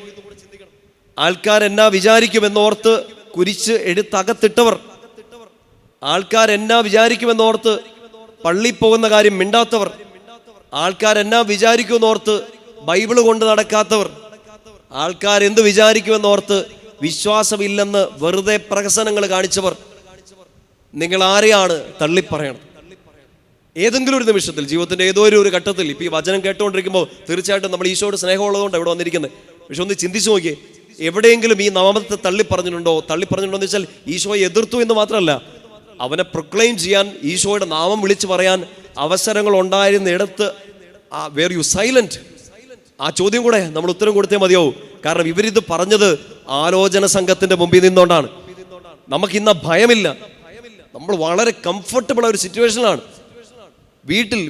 വീട്ടിൽ കടമുണ്ടാകും, രോഗമുണ്ടാകും, പക്ഷെ നിങ്ങൾക്കൊരു വീടുണ്ട്. നിങ്ങളുടെ ശരീരത്തിന് രോഗമുണ്ട്, പക്ഷെ നിങ്ങളുടെ നാവ് തുറക്കാം ഇപ്പോഴും. നിങ്ങൾക്ക് ശാരീരികമോ ആത്മീയമായോ മാനസികമായ ബുദ്ധിമുട്ടുകളുണ്ട്, നിങ്ങളുടെ കണ്ണുകൾ ഇപ്പോഴും തുറന്നിരിക്കുകയാണ്. വചനം വായിക്കാം, വചനം കേൾക്കാം, വചനം പറഞ്ഞു കൊടുക്കാം. ഇത്ര കംഫർട്ടബിൾ ആയ ഒരു സിറ്റുവേഷനിലും ഈശോ എന്ന നാമം പറയാതെ ഈശോയെ വിളിക്കാത്ത കുടുംബങ്ങൾ, വ്യക്തികൾ. എന്നിട്ടൊരു സങ്കടം വരുമ്പോൾ, ഒരു വേദന വരുമ്പോഴത്തേനും ഓടുകയാണ്. Do you think Isho is so cheap? Mind ചെയ്യാത്തവനെ മൈൻഡ് ചെയ്യാൻ ഇച്ചിരി മടിക്കുമെന്ന് എനിക്ക് തോന്നുന്നു. അവസരങ്ങൾ ഇഷ്ടം പോലെ, ഏറ്റവും കംഫർട്ടബിളായ സിറ്റുവേഷനിൽ നിന്നുകൊണ്ട് പോലും ഈശോയെ വിളിക്കാത്ത നമ്മൾ, പ്രിയപ്പെട്ട സഹോദരങ്ങളെ, ഒരു ആത്മപരിശോധനയ്ക്ക് വിധേയമാക്കേണ്ട കാര്യമാണ്. എത്രയോ അവസരങ്ങളിൽ ഞാൻ പറയുന്നത്, ഇതിപ്പോൾ ചില ഈ ബാധ കൂടിയിട്ടുണ്ട്. ഞങ്ങൾ അച്ഛന്മാരെ സുവിശേഷം പ്രഘോഷിക്കുന്നവരെ, പൗരോഹിത്യം കിട്ടിയവർക്ക് പോലും ഈ ഒരു അപകടം. ബാക്കി എല്ലാത്തിനെ കുറിച്ചും പറയാം, ബാക്കി എല്ലാത്തിനെ കുറിച്ചും ഷോ ഓഫ്, ഡോഗ് ഷോ കാണിക്കാം. പോപ്പുലാരിറ്റിയുടെ പേരിൽ, ഫാൻസ് കൂടേണ്ടതിൻ്റെ പേരിൽ ഈശോയെ കുറിച്ച് പറഞ്ഞാൽ ഫാൻസ് കുറയും, ഫോളോവേഴ്സ് കുറയും, ലൈക്സ് കുറയും, ഷെയറുകൾ കുറയും എന്ന് പറഞ്ഞുകൊണ്ട് ഒരുപാട് പ്രഹസനങ്ങൾ. ഇതിനാണോ ഈ 5.5 മീറ്റർ തുണിക്കകത്ത് കയറിയതെന്ന് ഞാൻ എന്നോടും എൻ്റെ അതേ വർഗത്തിലുള്ളവർ ചോദിക്കേണ്ട ഒരു കാലഘട്ടത്തിലാണ്. ബാക്കി എന്തിനെ കുറിച്ചും പറയാനൊരു മടിയില്ല. എന്ത് പാടാനും എന്ത് ഇളകാനും ഒരു ബുദ്ധിമുട്ടുമില്ല. Not criticising. ഞാനിത് സെൽഫ് ക്രിറ്റിസിസമായിട്ട് ഏറ്റെടുക്കുകയാണ്. എവിടെയെങ്കിലും വെച്ച് ഈശോയെക്കുറിച്ച് പറയുമ്പോൾ എൻ്റെ ഫെയിം കുറയും എന്ന് കരുതി ഫെയിം കിട്ടുന്ന എന്തിനു വേണ്ടിയിട്ടും ഞാൻ എൻ്റെ ഈശോയെ ഒറ്റ കൊടുത്തിട്ടുണ്ടെങ്കിൽ പെസഹായുടെ രാത്രിയിലോ ദുഃഖവെള്ളിക്കോ യൂദാസിനെ കുറിച്ച് പ്രസംഗം പറയാനുള്ള ഒരു അവകാശവും എനിക്കില്ല. കാരണം യൂദാസ് തോറ്റു എൻ്റെ മുമ്പിൽ. യൂദാസ് തോറ്റു. പ്രിയപ്പെട്ട സഹോദരങ്ങളെ, ചിന്തിച്ചു നോക്കാം. നമ്മുടെ എല്ലാ ജീവിതങ്ങളും കൊണ്ട് വളരെ എളുപ്പമാണ് ദൈവം കൂടെയുണ്ട്, ദൈവം സഹായിക്കും എന്നൊക്കെ പറയാൻ. പക്ഷേ അതൊരു പഴയ നിയമ കൺസെപ്റ്റാണ്. ആ ദൈവം ഇങ്ങോട്ട് ഇറങ്ങി വന്ന് സ്വർഗം ഒരു പേര് വെളിപ്പെടുത്തിയിരുന്നു, ഈശോ. അതറിഞ്ഞ കൂടെ നടന്ന അപ്പോസ്തലന്മാർ പറഞ്ഞു, ഈ നാമത്തിലെ രക്ഷയുള്ളൂ. പക്ഷേ ആ നാമം പറയാൻ ബുദ്ധിമുട്ടാണ്. ഞാൻ നിങ്ങളോട് പറയട്ടെ, ഈ ദൈവം കൂടെയുണ്ടെന്ന് 1000 തവണ നിങ്ങൾ പറയുന്നതിനേക്കാൾ ഒരൊറ്റ തവണ ഈശോ കൂടെയുണ്ടെന്ന് പറ. You will see the result. മറ്റേത് എളുപ്പമാണ്, എല്ലാവർക്കും ഇച്ചിരി സുസമ്മതയായി എല്ലാവരോടും കോംപ്രമൈസ് ചെയ്ത് ടോളറൻസിൻ്റെ ഒക്കെ പേരിൽ ഇങ്ങനെ പോയി നടക്കാം. ഫാൻസ് കൂടും, ദൈവം കൂടെയുണ്ടെന്ന് പറഞ്ഞാൽ. കാരണം അത് ആർക്കും കേൾക്കാമല്ലോ, ആർക്കും കേൾക്കാം, ഏത് മതവിശ്വാസിക്കും കേൾക്കാം, ഏത് മതസങ്കല്പത്തിൻ്റെ പിന്നാലെ പോകുന്നവരും കേട്ടിരിക്കാം ദൈവം കൂടെയുണ്ട്, ദൈവം കൂടെയുണ്ടെന്ന്. We are not here to proclaim ദൈവം കൂടെയുണ്ടെന്ന് പറയാനല്ല നമ്മൾ ഈ മാമോദീസ സ്വീകരിച്ചത്. കാരണം ആ ദൈവം ഇങ്ങോട്ട് ഇറങ്ങി വന്ന് സ്വയം വെളിപ്പെടുത്തി, ആ വെളിപ്പെടുത്തിയ ദൈവത്തിന് ഒരു പേരുമുണ്ട്. ആ പേര് വിളിച്ചാലേ രക്ഷ പ്രാപിക്കുള്ളൂ. ആ പേരിലല്ലാതെ, ആ നാമത്തിലല്ലാതെ രക്ഷയില്ലെന്ന് പറഞ്ഞിട്ട് ഇനിയും ആ പേര് പറയാൻ മടിയാണെങ്കിൽ ഐ ടെൽ യു, രക്ഷപ്പെടാൻ ഇച്ചിരി ബുദ്ധിമുട്ടാണ്.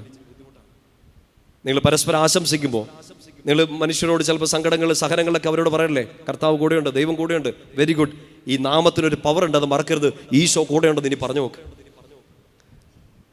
ഇരട്ടി പവറായിരിക്കും, ഇരട്ടി എഫക്റ്റ് ആയിരിക്കും. അതാണോ സുവിശേഷം. പറഞ്ഞാൽ ചിലപ്പോൾ ആൾക്കാർ കൂടെ നിൽക്കുകയല്ല കേട്ടോ. അയ്യോ, ഞങ്ങൾ എല്ലാ ആൾക്കാരുടെയും കൂടെ നിൽക്കുന്നതാണ്, അവരെ വിഷമിപ്പിക്കണോ. പത്രോസ്ലീഹയൊക്കെ താക്കോല് വെച്ച് മണ്ടയ്ക്കടിക്കും. പൗലോസ്ലീഹ ഒരു വാള് മാറ്റി വെച്ചിട്ടുണ്ട് ദമാസ്കസിലേക്ക് പോയ വഴിയിൽ. അതെടുത്തിട്ട് അറഞ്ചം പുറഞ്ചം വെട്ടും നിങ്ങളെ, എന്നെയും. ഇതിനു വേണ്ടിയിട്ടാണോടാ മക്കൾ കുഞ്ഞുങ്ങളെ ഞങ്ങൾ ചോര ചിന്തിയെന്ന് ചോദിക്കും. നമ്മൾ നല്ല പുഴുങ്ങിയ ക്രിസ്ത്യാനികളായിട്ട് ഇങ്ങനെ ഇരിക്കുകയാണ്. ഇതിനോട് പറയണം, നിങ്ങൾ ഈ എണ്ണിക്കൂട്ടി ചെല്ലിയ ജപമാലകൾ നല്ലതാണ്, നിങ്ങളിരുന്ന ആരാധനയുടെ മണിക്കൂറുകൾ സൂപ്പർ, നിങ്ങൾ അർപ്പിച്ച വിശുദ്ധ ബലികൾ ഒത്തിരി പവർഫുള്ളാണ്, നിങ്ങൾ സ്വീകരിച്ച കൂദാശകളെല്ലാം നിങ്ങളെ വളർത്തിയിട്ടുണ്ട്. പക്ഷേ ഇതെല്ലാം എങ്ങോട്ടാണ് എത്തിക്കേണ്ടത്? ഈ ജപമാലയും ഈ ആരാധനയും വചന വായനയും വചനം എഴുത്തും ബൈബിള് തിരിച്ചും മറിച്ചുമൊക്കെ എഴുതിയ ആൾക്കാരുണ്ട്. പക്ഷെ ഇപ്പോഴും ഈശോ എന്ന് പറയാൻ അതും അത്ര കംഫർട്ടബിൾ അല്ലാത്ത സിറ്റുവേഷനിൽ. ബാക്കി എല്ലാവർക്കും എളുപ്പമാണ്, ബാക്കി എളുപ്പമാണ്. പറയുന്നില്ലെങ്കിൽ പിന്നെ എന്തോട്ട് ക്രിസ്ത്യാനി ഭായ്, ഇതിൽ നല്ലത് ബംഗാളി എന്നൊക്കെ പറഞ്ഞാൽ ഈശോ നമ്മളെ ഓർത്ത് പറയും, നിന്നെക്കാട്ടും ഭേദം എന്നിൽ വിശ്വസിക്കാത്ത നിരീശ്വരവാദിയാണല്ലോ എന്ന് പറയും. നിന്നെക്കാട്ടും വിശ്വാസം എന്നെക്കുറിച്ച് കേട്ടിട്ടില്ലാത്തവരാണല്ലോ എന്ന് പറയും. കാരണം നമ്മളിത് കേട്ടു, നമ്മളിത് മാമോദിസ സ്വീകരിച്ചു, നമ്മൾ ഇത്രയധികം ധ്യാനങ്ങൾ കൂടി. But we R afraid. ഇത് കേൾക്കുമ്പോൾ മോന്തയിൽ ഒരു ഇരുട്ടും കയറും. എനിക്കറിയാം നിങ്ങളുടെ മൂടൊക്കെ മാറിയിരിക്കുന്നു. വലിയ സുഖമുള്ള കാര്യമൊന്നുമല്ലോ അല്ലേ. ആദ്യം നല്ല ഇങ്ങനെ എന്നെ സുഖപ്പെടുത്തണമേ, സൗഖ്യപ്പെടുത്തും. എങ്ങനെ? ജിൻസച്ചൻ സൗഖ്യപ്പെടുത്തും എന്നല്ല പറഞ്ഞു, എൻ്റെ അടുത്ത് വന്ന് പ്രാർത്ഥിച്ചാൽ സൗഖ്യപ്പെടുത്തും എന്നല്ല പറഞ്ഞേ. പത്രോസ്ലീഹ വചനം പരിശുദ്ധാത്മാവ് നമുക്ക് പറഞ്ഞു തന്ന ഒരേ ഒരു വഴി പറഞ്ഞു തരികയാണ്, അവിടുത്തെ നാമം വിളിച്ചപേക്ഷിക്കുക. എന്ന് വെച്ചാൽ പള്ളിയിൽ ഇരുന്ന് കർത്താവെ എനിക്ക് കടമാണേ, ഞാൻ നിന്റെ നാമം വിളിച്ചപേക്ഷിക്കുന്നു. നോ, ദാറ്റ് ഈസ് സോ ചീപ്പ്. സുവിശേഷം പ്രഘോഷിക്കുക, അവൻ്റെ നാമം ലോകത്തെ അറിയിക്കുക, അല്ലാണ്ട് പറ്റൂല. Do you think Christianity is an easy religion? അത്ര ഈസി ആയൊരു മതമാണെന്ന് ചിന്തിച്ചോ? നോ. അത് മുമ്പേ പറഞ്ഞു, നമ്മൾ പുഴുങ്ങിയ ക്രിസ്ത്യാനികളാണ്. അങ്ങനെ ഇരിക്കുകയാണ്, ആളാ കൊള മുങ്ങി നേരെ സ്വർഗത്തിലേക്ക് പോകും. കല്ലറ ഓൾറെഡി ബുക്ക് ചെയ്തു, കുടുംബത്തിന് വരെ കല്ലറ ബുക്ക് ചെയ്തു, അവിടെ കടക്കത്തേ ഉള്ളൂ എല്ലായിട്ട്. അവർക്ക് പറഞ്ഞേ ഹല്ലേലൂയാ, സന്തോഷത്തോട് പറഞ്ഞേ ഹല്ലേലൂയാ. അയ്യോ, നിങ്ങളുടെ മുഖം ഒന്ന് പ്രകാശിക്കട്ടെ, ഞാൻ രക്ഷപ്പെടട്ടെ, ഒന്ന് ചിരിച്ചോണ്ട് പറഞ്ഞേ ഹല്ലേലൂയാ, ശക്തിയോട് പറഞ്ഞേ ഹല്ലേലൂയാ. ശരി, പറയുന്ന കാര്യം പിടിയിട്ടുന്നുണ്ടോ? This is very important. ഇത് പറഞ്ഞു തന്നില്ലെങ്കിൽ, ഞാൻ പറഞ്ഞില്ലേ നിങ്ങളോട് ഇത് പറഞ്ഞില്ലെങ്കിൽ നിങ്ങളോട് എനിക്കൊരു റെസ്പെക്റ്റും ഇല്ലാന്ന് തോന്നും. നിങ്ങളുടെ സമയത്തെ ഞാൻ വെറുതെ കളയും. കഥകളും കവിതകളും ഒക്കെ പറഞ്ഞുകൊണ്ടിരുന്നുണ്ടെങ്കിൽ ദൈവം കൂടെ ഉണ്ടെന്ന് ജിൻസച്ചൻ പറയില്ല. ആരുണ്ട് കൂടെ? ഈശോ. ആ ദൈവത്തിന് വെളിപ്പെട്ടു. ആ വെളിപ്പെട്ട ദൈവത്തിന് ഒരു പേര് സ്വർഗം കൊടുത്തു. ആ പേര് വിളിക്കാനും പറഞ്ഞു. ആ പേരിലെ രക്ഷയുള്ളെന്ന് പറഞ്ഞു. ആ നാമത്തിലല്ലാതെ രക്ഷയില്ല. So there is no other way than to proclaim him. അവിടുത്തെ നാമം പറയുക, വിളിച്ചപേക്ഷിക്കുക, പ്രൊക്ലെയിം ചെയ്യുക. പറഞ്ഞേ ഹല്ലേലൂയാ, ശക്തിയോട് പറഞ്ഞേ ഹല്ലേലൂയാ, ശക്തിയോട് പറഞ്ഞേ ഹല്ലേലൂയാ. അടുത്തൊരു വാക്കൊന്ന് ശ്രദ്ധിക്കണേ, വളരെ പ്രധാനപ്പെട്ടതാണ്. നമ്മൾ ചിന്തിച്ചുകൊണ്ടിരിക്കുന്നതിനുമായിട്ട് കണക്ട് ചെയ്യാൻ പറ്റുന്നതാണ്. 13-ാമത്തെ വാക്യം ശ്രദ്ധിച്ച് കേൾക്കുക, ബൈബിൾ ഒന്ന് ഫോളോ ചെയ്തേ. പത്രോസിൻ്റെയും യോഹന്നാൻ്റെയും ധൈര്യം കാണുകയും അവർ വിദ്യാവിഹീനരായ സാധാരണ മനുഷ്യരാണെന്ന് മനസ്സിലാക്കുകയും ചെയ്തപ്പോൾ അവർ അത്ഭുതപ്പെട്ടു. എന്നിട്ട് നമ്മൾ ഈ അപ്പോസ്തല പ്രവർത്തനം വായിക്കും മനസ്സിലായി, ഇവർ പേടിച്ച് വിറച്ചൊക്കെ ഇരിക്കുന്നു.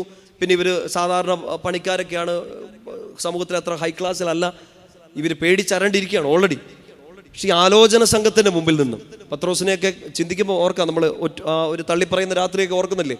അപ്പോൾ തീരെ പേടി ഉള്ള തീരെ ധൈര്യമില്ലാത്തൊരു മനുഷ്യൻ, യോഹന്നാൻ എപ്പോഴും ഇങ്ങനെ ഒരു ഇള്ളാക്കുട്ടിയെ പോലെ ഈശോയുടെ നെഞ്ചോട് ചേർന്നിരുന്ന ഒരാൾ, ഇവരെ കണ്ടപ്പോൾ ഇവർ സാധാരണക്കാരാണെന്നും ഇവർ ഭയങ്കര പേടിയുള്ളവരാണെന്നും മനസ്സിലാക്കിയപ്പോൾ ഇവരെ കണ്ട് ആലോചന സംഘം അത്ഭുതപ്പെട്ടു. പറഞ്ഞേ ഹല്ലേലൂയ. ആ അത്ഭുതം എന്നാന്നറിയോ? കണ്ണ് തള്ളുന്ന ഒരു അത്ഭുതമല്ല, ഹൃദയം തുറക്കുന്ന ഒരു അത്ഭുതമാണ്. ആ ഹൃദയം തുറക്കുന്ന അത്ഭുതമാണ് തൊട്ടടുത്ത വാക്യത്തിൽ അവർ യേശുവിനോട് കൂടെ ഉണ്ടായിരുന്നവരാണെന്ന് ഗ്രഹിക്കുകയും ചെയ്തു. കേട്ടുന്നുണ്ടോ? സോ പ്രൂഫ് ഫോർ ക്രിസ്ത്യാനിറ്റി കുടുംബ രജിസ്റ്റർ അല്ല. നിങ്ങളൊരു ക്രിസ്ത്യാനിയാണ് എന്നുള്ളതിന്റെ തെളിവ് കുടുംബ രജിസ്റ്ററിൽ നിങ്ങൾ മാമോദീസ സ്വീകരിച്ച ഡേറ്റോ നിങ്ങളുടെ മാമോദീസ പേരോ അല്ല. നീ ഒരു ക്രിസ്ത്യാനിയാണെന്ന് വെളിപ്പെടുത്താൻ പറ്റുന്നതും ലോകത്തിന് വെളിപ്പെട്ട് കിട്ടുന്നതും ഈ ഒരൊറ്റ കാര്യത്തിലാണ്. ഈ ഭയമില്ലാതെ, അത് നിന്റെ കുറവുകളൊന്നും നോക്കുന്നില്ല. എനിക്ക് ഇത്രേ വിദ്യാഭ്യാസമുള്ളൂ, എൻ്റെ ശബ്ദം ഇങ്ങനെയാണ്, എനിക്ക് ഇത്രേ പൊക്കമുള്ളൂ, എനിക്കങ്ങനെ പ്രസംഗിക്കാൻ കഴിവില്ല, എനിക്ക് സമൂഹത്തിൽ വിലയില്ല, കുടുംബം ഇത്രയേ ഉള്ളൂ. നോ, അവർ വിദ്യാവിഹീനരാണ്, അവർ സാധാരണക്കാരാണ്, അവർ പേടിയുള്ളവരാണ്. പക്ഷെ അവരാരുടെ പേര് വിളിച്ചു പറയുന്നു? ഈശോയുടെ പേര് വിളിച്ചു പറയുന്നു. ഇത് കണ്ടിട്ട് എതിർത്ത് നിന്നവർ പോലും, കൊല്ലാൻ നിൽക്കുന്നവർ പോലും, വിധി കൽപ്പിക്കാൻ നിൽക്കുന്നവർ പോലും അത്ഭുതപ്പെട്ടിട്ട് അവരൊരു പ്രൊക്ലമേഷൻ നടത്തുകയാണ്. അതായത് ശത്രുവിനെ കൊണ്ട് പോലും, നിന്നെ വിധിക്കാൻ വന്നവനെ കൊണ്ട് പോലും സുവിശേഷം പ്രഘോഷിപ്പിക്കാൻ പറ്റുന്ന കർത്താവ്. അവർക്ക് ഒരു കാര്യം ബോധ്യപ്പെട്ടു. അവർ ഈശോയെ വിശ്വസിച്ചാലും തള്ളിപ്പറഞ്ഞാലും അവരൊരു കാര്യം ബോധ്യപ്പെട്ടു. ഇവർ, ഈ പത്രോസും യോഹന്നാനും ആരുടെ കൂടെ ഉള്ളവരാണ്? ഈശോയുടെ കൂടെ. കിട്ടുന്നുണ്ടോ? അല്ലാണ്ട് ക്രിസ്ത്യാനിക്ക് മറ്റൊരു ഐഡന്റിറ്റി ഇല്ല. നിങ്ങളുടെ മാമോദീസ പേര് ഐഡന്റിറ്റി അല്ല. നിങ്ങളുടെ കുടുംബ രജിസ്റ്റർ ഒരു ഐഡന്റിറ്റി അല്ല. ഈശോയുടെ കൂടെ ആണോ നീ, അതായത് ഒരു ഒറിജിനൽ ക്രിസ്ത്യാനി ആണോ എന്നുള്ളതിൻ്റെ ഐഡന്റിറ്റി യു പ്രൊക്ലൈം ഹിം. ഏത് ഭയപ്പെടുത്തുന്ന സാഹചര്യത്തിലും, ഏത് പ്രതിസന്ധിയിലും അവനെ വിട്ടുപോവാതെ അവനോട് ചേർന്ന് നിൽക്കുന്ന ഒരാളെ നമുക്ക് ക്രിസ്ത്യാനി എന്ന് പറയാൻ പറ്റും. പറഞ്ഞേ ഹല്ലേലൂയ. ശക്തിയോടെ പറ ഹല്ലേലൂയ. ഞാൻ പുറത്തൊരു രാജ്യത്ത് ധ്യാനിപ്പിക്കാൻ പോയ സമയത്ത് ഒരു ചേട്ടനെ 2 തവണ അവിടെ, 2 3 തവണ അവിടെ പോയിട്ട്, ആദ്യത്തെ തവണ പോയി അദ്ദേഹത്തെ ഒന്ന് ജസ്റ്റ് ഒന്ന് പരിചയപ്പെട്ടു. 2ാമത്തെ തവണ പോയപ്പോൾ ഞങ്ങൾ ഒരുമിച്ചൊരു യാത്ര നടത്തിയ സമയത്താണ് ഇദ്ദേഹത്തിൻ്റെ ജീവിത സാഹചര്യത്തെക്കുറിച്ച് പറഞ്ഞു. വളരെ റിച്ചായ ഒരു രാജ്യമാണ്, കംഫർട്ടബിളായ ഒരു രാജ്യം, അങ്ങനെ ബുദ്ധിമുട്ടുകളുള്ള ആരുമില്ല അവിടെ സാമ്പത്തികമായിട്ടൊന്നും. പക്ഷെ ഒത്തിരി മാനസിക സംഘർഷങ്ങളിലൂടെ കടന്നു പോകുന്ന ഒരുപാട് മനുഷ്യരുള്ളൊരു സ്ഥലമാണ്. ഈ ചേട്ടൻ നല്ലൊരു വിശ്വാസി, നല്ലൊരു ക്രിസ്ത്യാനി, വളരെ ഒത്തിരി പറഞ്ഞാൽ ചിലപ്പോൾ 1 മണിക്കൂർ അദ്ദേഹത്തെ കുറിച്ച് പറയേണ്ടി വരും. ഇപ്പം ഇദ്ദേഹം പറഞ്ഞ അദ്ദേഹത്തിൻ്റെ ഒരു ക്രൈസിസ് എന്നോട് പറഞ്ഞു. അതൊരു ക്രൈസിസ് ഒന്നും അല്ല അച്ഛാ, എല്ലാവർക്കും ഇതൊരു ക്രൈസിസ് ആണ്, അങ്ങനെയെങ്കിൽ ഇതിനെ ക്രൈസിസ് എന്ന് കൂട്ടാം. അദ്ദേഹത്തിന് ജോലി നഷ്ടപ്പെട്ടു.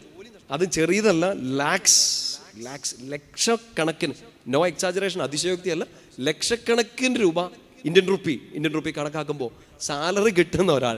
അദ്ദേഹം എന്നോട് ഇത് സംസാരിക്കുമ്പോൾ എന്നോട് പറഞ്ഞതാണ്, അച്ഛനെ ആദ്യം കാണുന്ന സമയത്തും എനിക്ക് ജോലിയില്ല, ഇപ്പോഴും ജോലിയില്ല.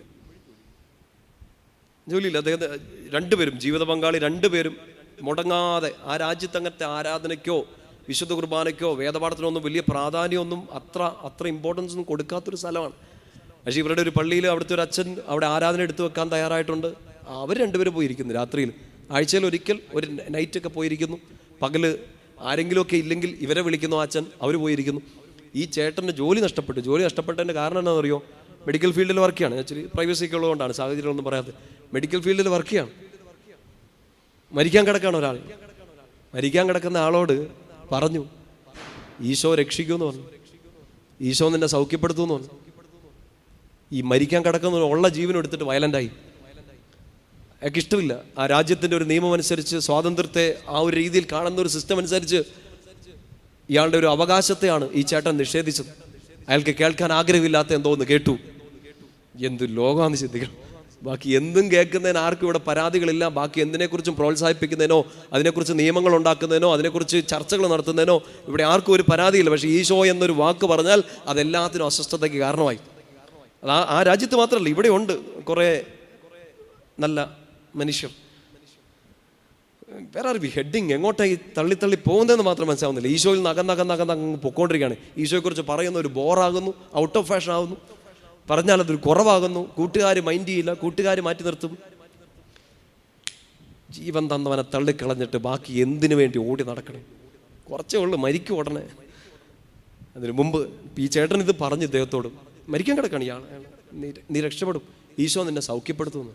ഈ വാക്ക് ഇറിറ്റേറ്റഡായി, ഈശോ എന്ന വാക്ക്. അയാൾ ബഹളം ഉണ്ടാക്കി, ഹോസ്പിറ്റൽ അതോറിറ്റിനെ അറിയിച്ചു. ഇയാൾ ഇങ്ങനെ പറഞ്ഞു. ഇതൊരവസ്ഥയെന്ന് ഓർക്കും. ജോലി നഷ്ടപ്പെട്ടു. ലക്ഷക്കണക്കിന് രൂപ സാലറിയുള്ള ആൾ.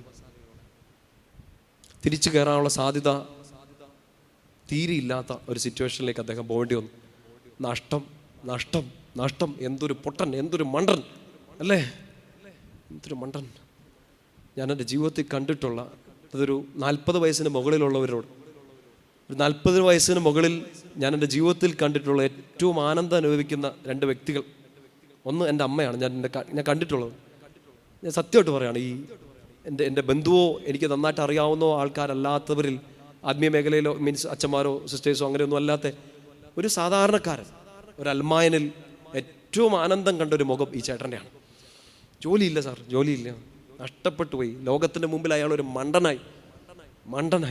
ഒരാൾ മാത്രം ചേർത്ത് പിടിച്ചു, ഭാര്യ പറഞ്ഞു, തന്നത് ഈശോയാണെങ്കിൽ മുമ്പോട്ട് നയിക്കാൻ ഈശോയ്ക്ക് അറിയാം. അത് പോയത് ഈശോ കണ്ടെങ്കിൽ അത് പോയാലും നിന്നെ നോക്കാൻ ഈശോയ്ക്ക് അറിയാം. ക്രിസ്ത്യാനി സാർ അവർക്ക് പറഞ്ഞേ ഹല്ലേലൂയാ, ശക്തിയോട് പറഞ്ഞേ ഹല്ലേലൂയാ. സോ ഈശോയുടെ പേര് പറഞ്ഞതിൻ്റെ പേരിൽ, ഈശോയെ ഒന്ന് പ്രൊക്ലൈം ചെയ്തതിൻ്റെ പേരിൽ, ഒരു കുരിശെടുത്ത് പുറത്തിട്ടതിൻ്റെ പേരിൽ പോകുമെങ്കിൽ പോട്ടെ എന്ന് പറയാനുള്ള ആത്മധൈര്യം എന്ത് പറയും ഇതെവിടെ ചിലപ്പോൾ തലയുടെ മുകളിൽ കൂടെ ഇങ്ങനെ തട്ടി അങ്ങ് പോകുന്നുണ്ടാവും. എൻ്റെ പ്രാർത്ഥന ഇതൊന്ന് അകത്തോട്ട് കയറണമെന്നാണ്. ഇരിക്കുന്ന ഈ 100 എണ്ണത്തിൽ ഒരെണ്ണത്തിൻ്റെങ്കിലും ഉള്ളിലോട്ട് ഇതൊന്ന് കയറിയാൽ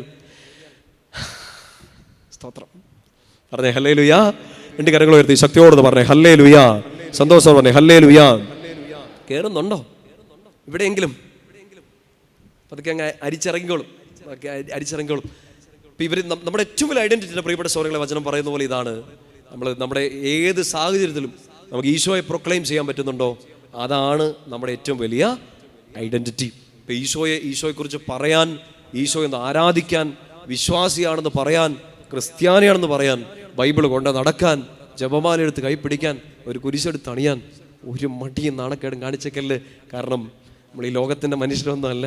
ഈ ലോകത്തിലായിരിക്കുമ്പോൾ തന്നെ ഒരു സ്റ്റെപ്പ് ഉയർന്ന് ഈശോയുടെ മടിയിലിരിക്കുന്നവരാണ് നമ്മൾ. പറഞ്ഞേ ഹല്ലേലൂയാ. ശക്തിയോടെ പറഞ്ഞേ ഹല്ലേലൂയാ. നമുക്ക് ഈ ഒരു വിശ്വാസമാണ് നമ്മളെ മുന്നോട്ട് നയിക്കുന്നതെന്നുള്ള ഉറപ്പ് നമ്മുടെ മനസ്സിലുണ്ടാണ്. ഒരു കാര്യം ഇതൊന്ന് എങ്ങനെ പറഞ്ഞ് അവതരിപ്പിക്കണമെന്ന് എനിക്ക് അറിഞ്ഞുകൂടാ, കുറച്ചുകൂടെ ശ്രദ്ധയിലിരിക്കണം. ഇപ്പോൾ ഈ അത്ഭുതം നടന്നത് ആ നാമത്തിലാണ്. പത്രോസിലേത് പറയുന്നുണ്ട്, ആ 3:16 ആ നാമമാണ്, ആ നാമത്തിലുള്ള വിശ്വാസമാണ് ഇവനെ സൗഖ്യപ്പെടുത്തിയത്. സോ ആ നാമം അവിടെ ഉണ്ട്, ആ നാമം രക്ഷ നൽകുമെന്നറിയാം. ഒപ്പം തന്നെ പ്രധാനപ്പെട്ട ഒരു കാര്യമാണ് വിശ്വാസം.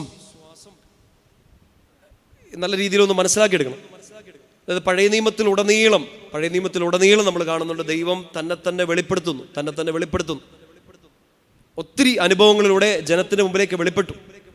ഇപ്പോഴും കർത്താവ് തന്നെ വെളിപ്പെടുത്തുന്നുണ്ട്. വിശുദ്ധ കുർബാനയിൽ, വചന ചിന്തയിൽ, സഭയുടെ പഠനങ്ങളിൽ, നമ്മുടെ കൂദാശകളിൽ, നമ്മുടെ പേഴ്സണൽ പ്രയറിൽ ഈശോ സ്വയം വെളിപ്പെടുത്തുന്നുണ്ട്. നല്ല ശ്രദ്ധയോടെ ഇരിക്കണം. ഈശോ റിവീൽ ചെയ്യുന്നുണ്ട് സ്വയം. ആ റെവലേഷനോട്, ആ വെളിപ്പെടുത്തലിനോടുള്ള നമ്മുടെ റെസ്പോൺസിനെയാണ് നമ്മൾ എന്തെന്ന് വിളിക്കുക? വിശ്വാസം. കിട്ടുന്നുണ്ടോ? ശ്രദ്ധിച്ചിരിക്കണം. ഈശോ പല അനുഭവങ്ങളിലൂടെയും വചനത്തിലൂടെയും കൂദാശകളിലൂടെയും ഒക്കെ നമ്മളോട് സ്വയം വെളിപ്പെടുത്തുന്നുണ്ട്.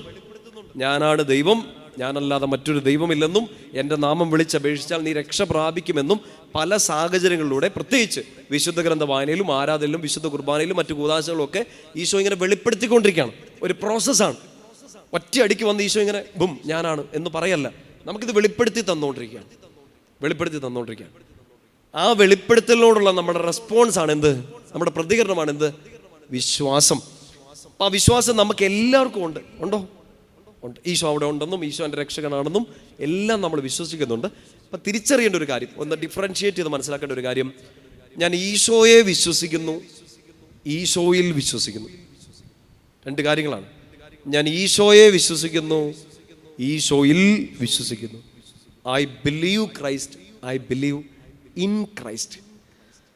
പൗലോസിലയുടെ ലേഖനങ്ങളൊക്കെ ആഴത്തിൽ വായിച്ചാൽ പിടിയിട്ടും പൗലോസിലെ ആവർത്തിച്ച് ഉപയോഗിക്കുന്ന ഒരു പ്രയോഗമാണിത്, ഇൻ ക്രൈസ്റ്റ്, എൻ ക്രിസ്തോ, ഈശോയിൽ.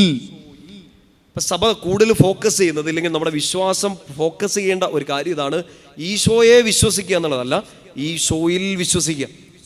ഞാനത് മനസ്സിലാക്കി തരാം, പൊട്ടിച്ച് തരാം, ശ്രദ്ധിച്ചിരുന്നാൽ. ഈശോയെ വിശ്വസിക്കുക എന്ന് വെച്ചാൽ, പെട്ടെന്നൊരു എക്സാമ്പിൾ മനസ്സിലാവണമെങ്കിൽ, ജിൻസച്ചനെ വിശ്വസിക്കുന്നു, ജിൻസച്ചനിൽ വിശ്വസിക്കുന്നു. 2 തമ്മിലുള്ള വ്യത്യാസം എന്താ? ഇല്ല, നിങ്ങൾ വിശ്വസിക്കുന്നില്ല, അതുകൊണ്ടാണ് നിങ്ങൾക്ക് മനസ്സിലാവാത്തത്.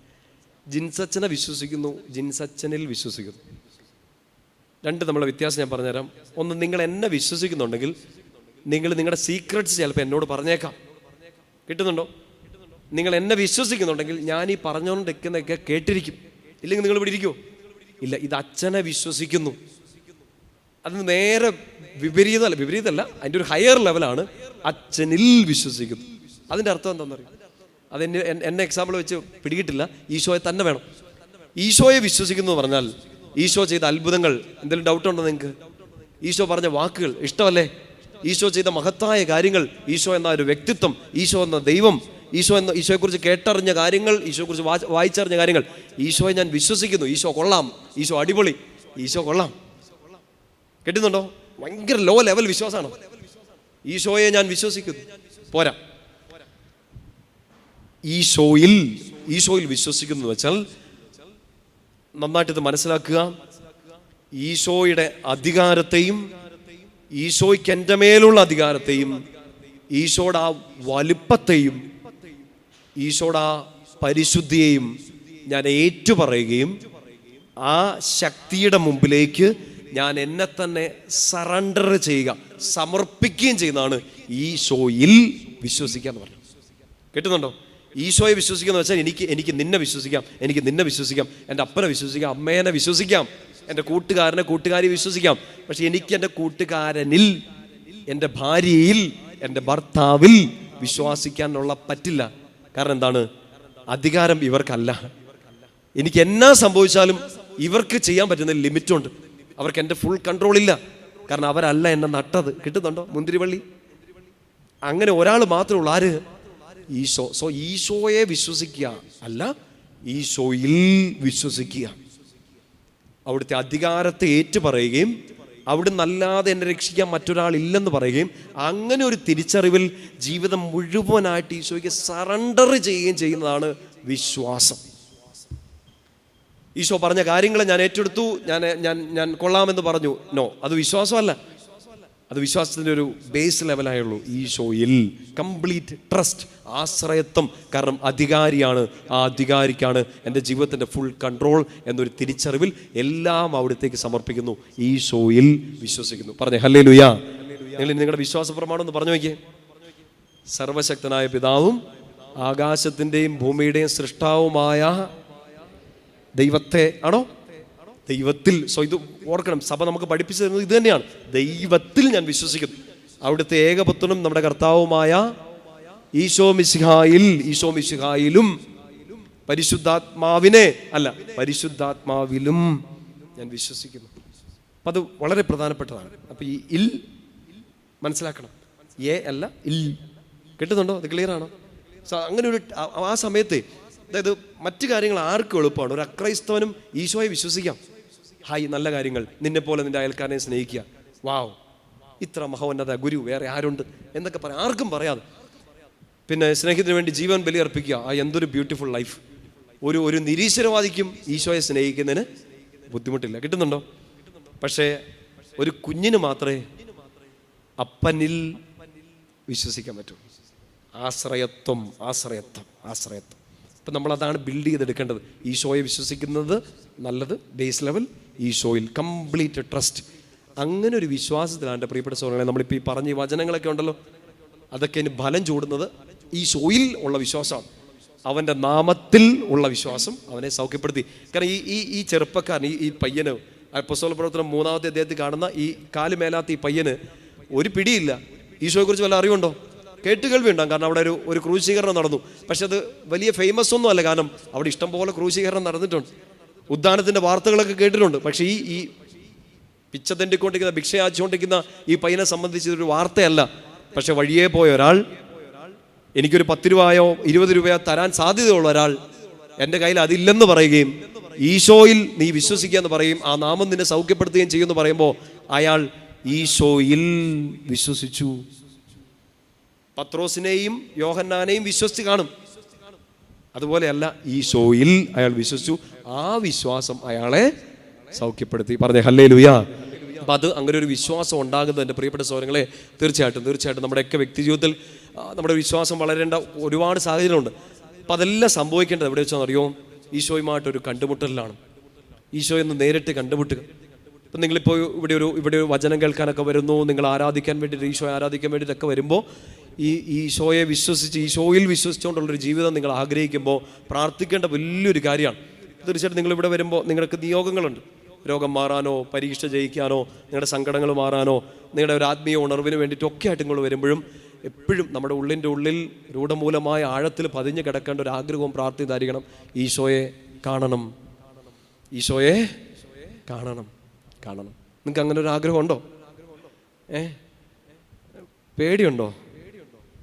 ഈശോയെ കാണാൻ പേടിയുണ്ടോ? ബൈബിള് നമ്മൾ ഒത്തിരി ചിന്തിച്ച് എടുക്കേണ്ട ഒരു കാര്യമാണ് ദൈവഭയം. പിന്നെ രണ്ടർത്ഥങ്ങളുണ്ട്. രണ്ടാമത്തെ അർത്ഥം പെട്ടെന്ന് റിലേറ്റ് ആവും തോന്നും.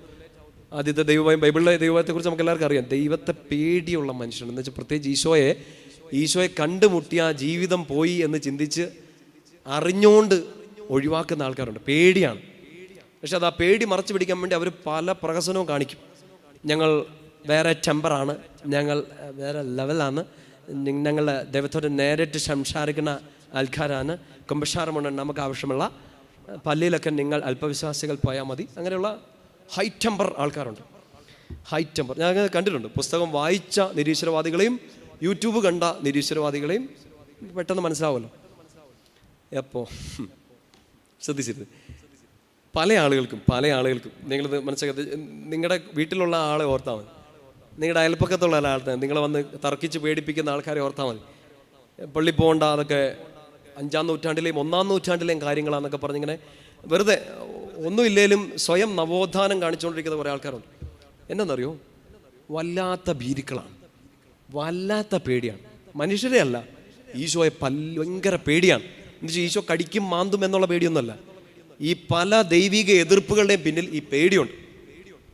എന്ന് വെച്ചാൽ അല്ലേ, നമ്മുടെ ഒരു ആത്മീയതയുടെയും നമ്മുടെ മതത്തിൻ്റെയും നമ്മുടെ ഈ വിശുദ്ധ ഗ്രന്ഥ വായനയുടെയും നമ്മുടെ ആചാരങ്ങൾ അനുഷ്ഠാനങ്ങളുടെ എല്ലാ ഏറ്റവും വലിയ ലക്ഷ്യം ഈശോയെ കാണുക എന്നുള്ളതാണ്. നമുക്കറിയാം, ഈശോയെ കണ്ടു കഴിഞ്ഞാൽ അവൻ്റെ ജീവിതം പിന്നെ മാറി, പഴയ പോലെ നടക്കില്ല. ഈ ഉടായ്പും തട്ടിപ്പും പരിപാടിയും കള്ളത്തരങ്ങളും പാപങ്ങളും നടക്കില്ല. ഈശോയെ കണ്ടവന് പിന്നെ ജീവിതം മാറി, കണ്ട പണിയാ. ഏറ്റവും വലിയ എക്സാമ്പിളാണ് പൗലോസ്ലീഹ. വലിയ പാപിയൊന്നും ആയിരുന്നില്ല, പാപിയല്ല. പൗലോസ്ലീഹയുടെ മാനസാന്തരം എന്നാണ് അപ്പോസ്തല പ്രവർത്തനത്തിൻ്റെ 9-ാമത്തെ അധ്യായത്തിൽ. എനിക്ക് തോന്നുന്നില്ല അതൊരു നല്ല ട്രാൻസ്ലേഷൻ ആണ്. എൻ്റെ ഒരു ചിന്ത നിങ്ങൾ അംഗീകരിക്കണമെന്നില്ല. പൗലോസിൻ്റെ മാനസാന്തരം എന്നല്ല, പൗലോസിൻ്റെ തിരിച്ചറിവ് എന്ന് വേണം നമ്മൾ പറയാൻ. എനിക്കങ്ങ് തോന്നുന്നു. നിങ്ങളതിനെ ഫുള്ളായിട്ടൊന്നും അംഗീകരിക്കണമെന്നില്ല. കാരണം മാനസാന്തരം അത്ര വലിയ പാപിയാണോ അയാൾ അറിഞ്ഞ മതവിശ്വാസം അനുസരിച്ച്, അയാൾ വായിച്ചറിഞ്ഞ ദൈവിക നിയമങ്ങൾ അനുസരിച്ച് അവിടുത്തെ ഏറ്റവും മിടുക്കനായ വിശ്വാസിയായിരുന്നു ആര്? ശൗൽ, പൗലോസ്. കാരണം ഏകസത്യദൈവമായ യഹോവ, ആ ദൈവമല്ലാതെ മറ്റൊരാളില്ല, അങ്ങനെ ഒരു ദൈവമാണെന്ന് പറയുകയും ഉയർത്തെഴുന്നേറ്റു എന്ന് പറയുകയും അയാളുടെ പിന്നാലെ കുറേ ആൾക്കാർ നടക്കുകയും ചെയ്യുന്നുണ്ടെങ്കിൽ യഥാർത്ഥ മതവിശ്വാസിയായ നല്ല ഒന്നാന്തരം തീവ്രവാദിയായ പൗലോസ് അവരെല്ലാം വെട്ടിക്കൊന്ന് ദൂരെ കളയും. അയാളുടെ നിയമം അനുസരിച്ച് കറക്റ്റാണ്, വിശുദ്ധനാണ്. കിട്ടുന്നുണ്ടോ? പൗലോസ്ലീഹയുടെ മാനസാന്തരമല്ല, പൗലോസ്ലീഹയുടെ തിരിച്ചറിവ്. ഒരു എൻകൗണ്ടർ ഉണ്ടാകാണ്, ഈശോയെ കണ്ടുമുട്ടി ജീവിതം മാറി. പഴയ വാളില്ല, പഴയ കുതിരയില്ല, ദമാസ്കസ് ഇല്ല, എന്തൊക്കെയായിരുന്നു. ഒരു വെട്ടം കാണുന്നു ഈശോ. അതാണ് ഈ പേടി മനുഷ്യർക്ക്. ഈ പാപം ചെയ്ത് നടക്കുന്നവനും ആ പാപത്തിൻ്റെ സുഖം ഒഴിവാക്കണ്ട എന്ന് ആഗ്രഹിക്കുന്നവനും ഈശോയെ കാണാൻ പേടിയാണ്. കാരണം കണ്ടു കഴിഞ്ഞാൽ ഇതൊക്കെ ഒഴിവാക്കണം. ഈശോയെ കണ്ടുമുട്ടിക്കഴിഞ്ഞാൽ, ചൂടറിഞ്ഞു കഴിഞ്ഞാൽ ഈ പാപം ഒഴിവാക്കണം, ഈ ചീത്ത സ്വഭാവം ഒഴിവാക്കണം, ഈ ചീത്ത കാണുന്ന ഒഴിവാക്കണം. പഴയ പോലെ തോന്നിയാസം കാണിച്ച് നടക്കാൻ പറ്റില്ല. ഈ ബന്ധങ്ങളൊക്കെ മുറിച്ച് കളയണം. ഈസിയാണോ? Not easy. ഈ ദുശീലങ്ങളൊക്കെ അവസാനിപ്പിക്കണം. ഇതൊന്നും അവസാനിപ്പിക്കാൻ ഇഷ്ടമില്ല, ഇതൊക്കെ കൊതിയാണ്. ഇതിൻ്റെ സുഖം ഭയങ്കരമായിട്ട് ഇഷ്ടപ്പെട്ടു, അതിൽ നിന്ന് പുറത്തോട്ട് വരാൻ ആഗ്രഹമില്ല. എല്ലാവരും വന്ന് ഉപദേശിക്കുന്നു, ഇത് ഉപേക്ഷിക്കുക, ഈശോയിലേക്ക് വന്നാൽ ഇതെല്ലാം ഉപേക്ഷിക്കേണ്ടത് കൊണ്ട്, ഈശോയെ അല്ല ഈ ഇഷ്ടങ്ങളെയാണ് പ്രാധാന്യം എന്നറിയുന്നത് കൊണ്ട് എളുപ്പം എന്താണ്? ഈശോയെ തള്ളിപ്പറയുക, ഈശോയെ നമുക്ക് പരിചയപ്പെടുത്തുന്ന സഭയെ തള്ളിപ്പറയുക, ഈശോയുടെ വാക്കുകളുള്ള വിശുദ്ധ ഗ്രന്ഥം തള്ളിപ്പറയുക, ഈശോയെ സ്വീകരിക്കാൻ പറ്റുന്ന കൂദാശകൾ തള്ളിപ്പറയുക, ഈശോയെക്കുറിച്ച് പറഞ്ഞു തരുന്ന വ്യക്തികളെ തള്ളിപ്പറയുക. കേട്ടുന്നുണ്ടോ? അതല്ലേ ആൾക്കാർ ധ്യാനത്തിന് വരാത്ത, അതല്ലേ ആൾക്കാർ കുമ്പസാരിക്കാത്ത. അങ്ങനെ കുമ്പസാരിച്ച് നീ ഈശോയുടെ സ്നേഹം അറിഞ്ഞാൽ വീണു പോവായിരിക്കും. മനുഷ്യനാണ്, പക്ഷെ പെട്ടെന്ന് തിരിച്ചു കയറി വരും. കേട്ടുന്നുണ്ടോ? ഒരിക്കൽ ആ ചൂടറിഞ്ഞവന് എത്ര അകലെ പോയാലും അങ്ങോട്ട് തിരിച്ചു വരാണ്ട് വേറെ വഴിയില്ല. അതുകൊണ്ട് ഈ പാപത്തിൻ്റെ സുഖമറിഞ്ഞ് ജീവിക്കാനും ഈ ലോകത്തിൻ്റെ എല്ലാ മ്ലേച്ഛതകളിലൂടെ കടന്നു പോകേണ്ടവൻ ഈശോയെ ഈസി ആയിട്ട് തള്ളിപ്പറയും. കാരണം എളുപ്പം അതാണ്, ഈശോയെ തള്ളിപ്പറയുക. ഈശോയെ സ്വീകരിച്ചാൽ ഈ പരിപാടി എല്ലാം നിർത്തേണ്ടി വരും. കിട്ടുന്നുണ്ടോ? അതുകൊണ്ട് വലിയ നവോത്ഥാനം കാരണമൊന്നും അല്ല, ഈ സുഖം അങ്ങ് പിടിച്ചു കഴിഞ്ഞു. ഒത്തിരി പുസ്തകങ്ങൾ വായിച്ചിട്ട് ചിന്തകൾ കയറി ദൈവത്തെ തള്ളി പറയുന്നൊന്നല്ല. അങ്ങനെയുള്ളവരുണ്ട് കേട്ടോ, തീർച്ചയായിട്ടും. We should respect dum. നന്നായിട്ട് വായിച്ച് അവരുടെ ചിന്തകളിൽ നിന്ന് അവർ ഉരുത്തിരിഞ്ഞ് അവരുടെ ഐഡിയാസ് അവരെഴുതുകയും പഠിപ്പിച്ചു കൊടുക്കുകയും ചെയ്യുന്ന വലിയ മനുഷ്യരുണ്ട്. അവരുടെ ചിന്തകൾ പക്ഷെ അവർ തിരിച്ചറിഞ്ഞില്ല ഈ ചിന്തിക്കാൻ കപ്പാസിറ്റി തന്ന ഒരാളും ഉണ്ട് എന്നുള്ള ആ ഒരു ലെവലിലേക്ക് എത്തിയില്ല. അവർക്ക് വേണ്ടി നമ്മൾ പ്രാർത്ഥിക്കണം. And we should respect dum. എന്തോരം പണിപ്പെട്ടായി ഇവരൊക്കെ കണ്ടുപിടിക്കുന്നതെന്നറിയോ? അല്ലേ? ഈ പ്രൂഫില്ലാത്ത ഒന്നും വിശ്വസിക്കില്ല. ദഹിച്ചോ എന്നെങ്ങനെ അറിയും? വയറ് കീറി നോക്കും. കാണാണ്ട് വിശ്വസിക്കൂല അല്ലേ? വയറ് കീറി നോക്കും. എന്നാണോ പറഞ്ഞേ? ഹല്ലേലൂയാ. ശക്തിയോട് പറ ഹല്ലേലൂയാ. വലതുവർത്തി ശക്തിയോട് പറഞ്ഞേ ഹല്ലേലൂയാ. ഇത് പൗലോസ്ലീഹായ്ക്കൊക്കെ എൻ്റെ പ്രിയപ്പെട്ട സഹോദരങ്ങളെ, ശരിക്കും നമ്മൾ ഈ നമ്മുടെ ചുറ്റുമുള്ളവർ ഇപ്പം നമ്മൾ വിഷമിക്കാറില്ലേ? കുടുംബത്തിൽ ഒരാൾ കുമ്പസാരിക്കുന്നില്ല, കൂദാശയ്ക്ക് വരുന്നില്ല, പള്ളിയിൽ നിന്ന് മാറി നിൽക്കുന്നു, മരണത്തിൻ്റെ വക്കിലെത്തി നിൽക്കുമ്പോൾ പോലും കർത്താവിനെ ഏറ്റു പറയുന്നില്ല. നമ്മുടെയൊക്കെ വിഷമാണ്, നമ്മുടെ എല്ലാം വിഷമാണ്. അവരുടെ ആത്മാവ് നഷ്ടപ്പെട്ടു പോകുമെന്നുള്ള സങ്കടമുണ്ട്. ശരിക്കും മാനസാന്തരപ്പെടണേ, അവരെ മാനസാന്തരപ്പെടുത്തണമെന്നൊക്കെ നമ്മൾ പ്രാർത്ഥിക്കുന്നത്. ഒരു തിരിച്ചറിവ് കിട്ടട്ടെ, ഒരു വെട്ടം കിട്ടട്ടെ. ഈശോ ഇങ്ങനെ കാത്തിരിക്കും പല സമയങ്ങളിലും. നമ്മളെങ്ങനെയെങ്കിലും തിരിച്ചു വരാം, നമുക്ക് വചനം കേൾക്കാനും എല്ലാ അവസരങ്ങളും ഈശോ ഒരുക്കും. എന്നിട്ടും തന്നില്ലെങ്കിൽ നല്ലൊരു കീറ് വെച്ച് തരും. അതിലൂടെ എങ്കിലും തിരിച്ചു വരാൻ പറഞ്ഞുകൊണ്ട് ചില സമയത്ത് നമുക്കറിയാമല്ലോ, നമ്മൾ ശരിക്കും ഈശോയിലേക്ക് അടുത്തത് അങ്ങനെ ഒരു ചങ്കുകുത്തി മുറിവേൽപ്പിക്കപ്പെട്ട നിമിഷങ്ങളിലാണ്. നിങ്ങളത് അതിനോർത്ത് വിഷമിക്കേണ്ട എന്ന് എനിക്ക് പറയാനുള്ളൂ, പ്ലീസ്. ഇപ്പോൾ ഓരോ ആഴ്ചയും ഞാൻ പുത്തൻ ക്രൈസിസുകൾ ഫേസ് ചെയ്യാറുണ്ട്. പണ്ട് മടി പിടിച്ചിരുന്ന കാലത്ത് ഒരു കുഴപ്പമില്ല, നല്ല രസമായിരുന്നു. ഈ സുവിശേഷം പ്രഘോഷിച്ച് നടക്കുന്നതുകൊണ്ട് നല്ല രസമാണ്, ഇരിക്കപ്പുറതിയില്ല. ഓരോ ദിവസവും ഇല്ലെങ്കിൽ ഓരോ ആഴ്ചയും ഓരോ ശുശ്രൂഷയുടെ സമയത്ത് ഓരോ തരത്തിലുള്ള ക്രൈസാണ്. ശരീരത്തിനായാലും മനസ്സിനായാലും ചിന്തകൾക്കായാലും ചുറ്റുവട്ടങ്ങൾ സാഹചര്യങ്ങൾ ഒക്കെ ആയിരിക്കും.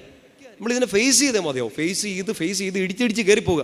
പക്ഷെ നിങ്ങളും തിരിച്ചറിഞ്ഞേ, ഇപ്പം എനിക്ക് എൻ്റെ വ്യക്തി ജീവിതത്തിലുണ്ടായ ക്രൈസിസുകളോ നിങ്ങളിപ്പോൾ അനുഭവിച്ചുകൊണ്ടിരിക്കുന്ന ക്രൈസിസുകളോ ചങ്ക് കീറി മുറിച്ച് കളയാൻ പറ്റുന്ന അത്ര വേദനകളോ വരുമ്പോഴെല്ലാം ഈ ഹൃദയത്തിൽ ഒരു മുറിവ് നന്നായിട്ട് ഏറ്റു നിൽക്കുന്നവരാണ് നമ്മൾ.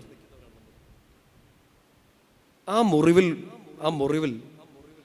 മുറിവിനോടൊപ്പം ഒരു തുറവി കിട്ടിയിട്ടുണ്ട്, തുറന്നിട്ടുണ്ട്. ആ തുറന്ന സമയത്ത്, ആ മുറിവേറ്റ സമയത്താണ് ഈ പുറത്ത് നിൽക്കുന്ന ഈശോയ്ക്കൊന്ന് അകത്ത് കയറാൻ പറ്റിയത്. ശരിക്കും പറഞ്ഞാൽ ഹൃദയം മുറിഞ്ഞ് ഒരു മുറിവുണ്ടാവുകയല്ല, ഹൃദയം മുറിഞ്ഞ് വാതിൽ തുറക്കുകയാണ് ചെയ്തത്. പുറത്ത് നിന്ന് ഈശോയ്ക്ക് അകത്ത് കയറാൻ പറ്റും. വെളിപാട് പുസ്തകത്തിൽ നമ്മൾ വായിക്കുന്നുണ്ട്, ഇതാ ഞാൻ ടൊക് ടൊക് വാതിക്കൽ നിന്ന് മുട്ടുന്നു. കഴിഞ്ഞ ധ്യാനത്തിൽ ഈശോ മുട്ടി, ആ അച്ഛനിലൂടെ ഈശോ മുട്ടി, ഈ പുസ്തകത്തിലൂടെ ഈശോ മുട്ടി, ഈ വചനത്തിലൂടെ ഈശോ മുട്ടി. നോ, തുറന്നു കൊടുക്കൂല, ഈശോയ്ക്ക് ഒരു സ്പേസ് കൊടുക്കൂല. എങ്ങനെയെങ്കിലും ഈശോയ്ക്ക് അകത്ത് കയറിയാൽ മതിയാവുള്ളൂ. അതുകൊണ്ട് ഒരു അനുവാദം കൊടുത്തു, മുറിവ് ഏൽപ്പിക്കപ്പെടാനൊരു അനുവാദം കൊടുത്തു. താങ്ങാൻ പറ്റുന്നുണ്ടാവില്ല. പക്ഷെ നീ ഇപ്പം അറിഞ്ഞില്ലേ, ഈ താങ്ങാൻ പറ്റാത്ത മുറിവിലും അകത്തൊരാൾ കയറിയിട്ടുണ്ടെന്ന്. ആ അകത്തൊരാൾ കയറിയത് കൊണ്ടാണ് കൊച്ചേ നീ നേരെ നിൽക്കണത്. ഉറപ്പായിട്ട് ഇല്ലട്ടിം തീർന്നേനെ. അപ്പോൾ നമുക്കിപ്പോൾ ചോദിച്ചുകൊണ്ടിരിക്കുക, ഈ വൈ ഡിഡ് യു അലോ, എന്തിനാണ് എൻ്റെ ഹൃദയം മുറിയാൻ നീ അനുവദിച്ചത്? ഈ ബന്ധം വേർപെട്ടു പോയി, ഈ രോഗം വന്നു, പ്രിയപ്പെട്ട ഒരാൾ മരിച്ചു, പ്രതീക്ഷിച്ചിരുന്ന പരീക്ഷ തോറ്റുപോയി, കിട്ടുമെന്ന് പ്രതീക്ഷിച്ചിരുന്ന ജോലി കയ്യിൽ നിന്ന് തട്ടിത്തെറിച്ചു പോയി, വിശ്വസിച്ചവരൊക്കെ മാറി നിന്നു. വൈ ഡിഡ് യു അലോ, നീ എന്തിനീ മുറിവ് അനുവദിച്ചു? ചോദ്യമാണ്. പക്ഷെ ആ ചോദ്യത്തിൻ്റെ മുമ്പിൽ ഒരൊറ്റ ഉത്തരവേ ഉള്ളൂ, എനിക്ക് എങ്ങനെയെങ്കിലും കൊച്ചെ നിൻ്റെ അകത്ത് കയറിയേ മതിയാവുള്ളൂ. ഇത്രയും കാലം പറഞ്ഞ ധ്യാനങ്ങളോ, ഇത്രയും കാലം പ്രാർത്ഥിച്ചതോ, ഇത്രയും കാലം വായിച്ചതോ, അനുഭവങ്ങളോ ഒന്നും ഉള്ളിലോട്ടങ്ങ് ഈശോയെ കയറാൻ പറ്റിയില്ലെങ്കിൽ ഈശോയ്ക്ക് കയറി വരാൻ ഈ ഒരു വഴിയേ ഉള്ളൂ. സത്യമായിട്ടും ആ മുറിവെല്ലാം സൗഖ്യമായി മാറിയത് ഈശോ അകത്ത് കയറി എന്നുള്ള ഒറ്റ കാര്യം കൊണ്ടാണ്. അകത്ത് കയറിയ ഈശോയെ ഇപ്പോൾ ആ ചൂട് നന്നായിട്ട് അറിഞ്ഞോളുക. ഈ ഹൃദയം നിന്നു പോകാൻ ഒത്തിരി കാരണങ്ങൾ ഉണ്ടാക്കുന്ന സഹനങ്ങളുണ്ടായി. ആ ഹൃദയം ഇപ്പോഴും ഇടിക്കുന്നത് എന്തുകൊണ്ടാണെന്നറിയോ? അകത്തിരുന്ന ഒരാളുടെ ഹൃദയം ഇടിച്ചുകൊണ്ടിരിക്കുകയാണ്.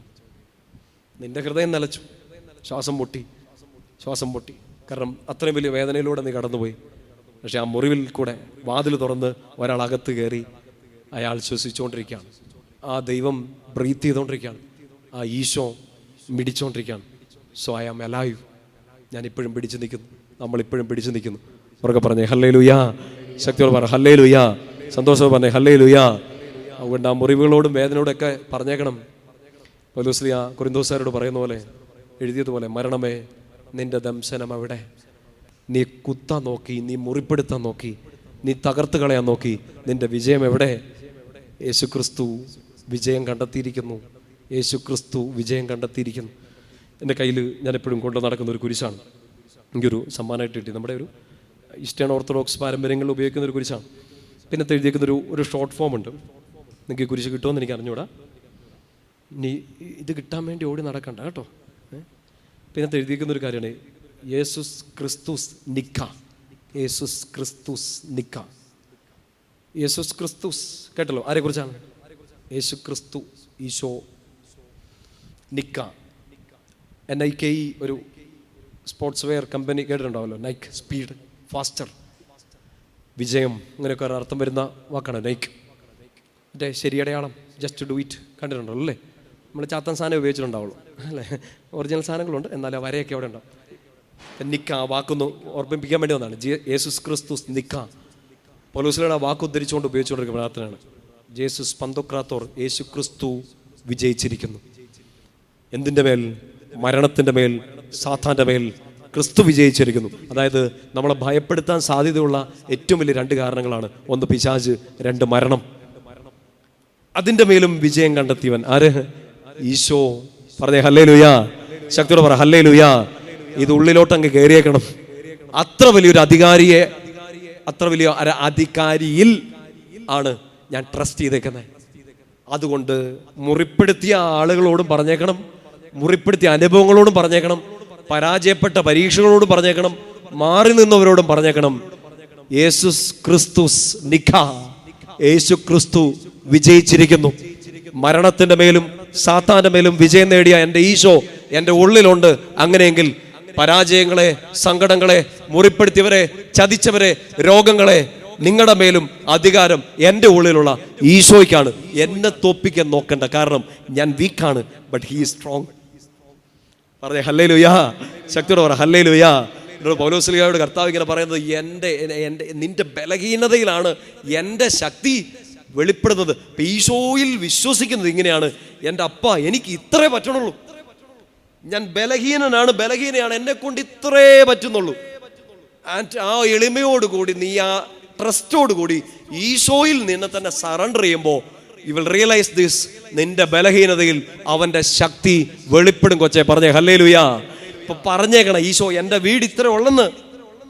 ഈ വാടക വീടാണ്, ഈ കടമാണ്, ഈ ദുരന്തമാണ്, ഈ ദുരിതമാണ്, ഈ രോഗങ്ങളാണ്. എനിക്ക് പറ്റുന്നില്ല, ഞാൻ ബലഹീനാണ്, ഞാൻ തോറ്റു, ഐ ആം ബ്രോക്കൺ. എന്നെ ചതിച്ചു, എന്നെ മുറിപ്പെടുത്തി, എന്നെ ഒറ്റപ്പെടുത്തി, എന്നെ കീറിക്കളഞ്ഞു.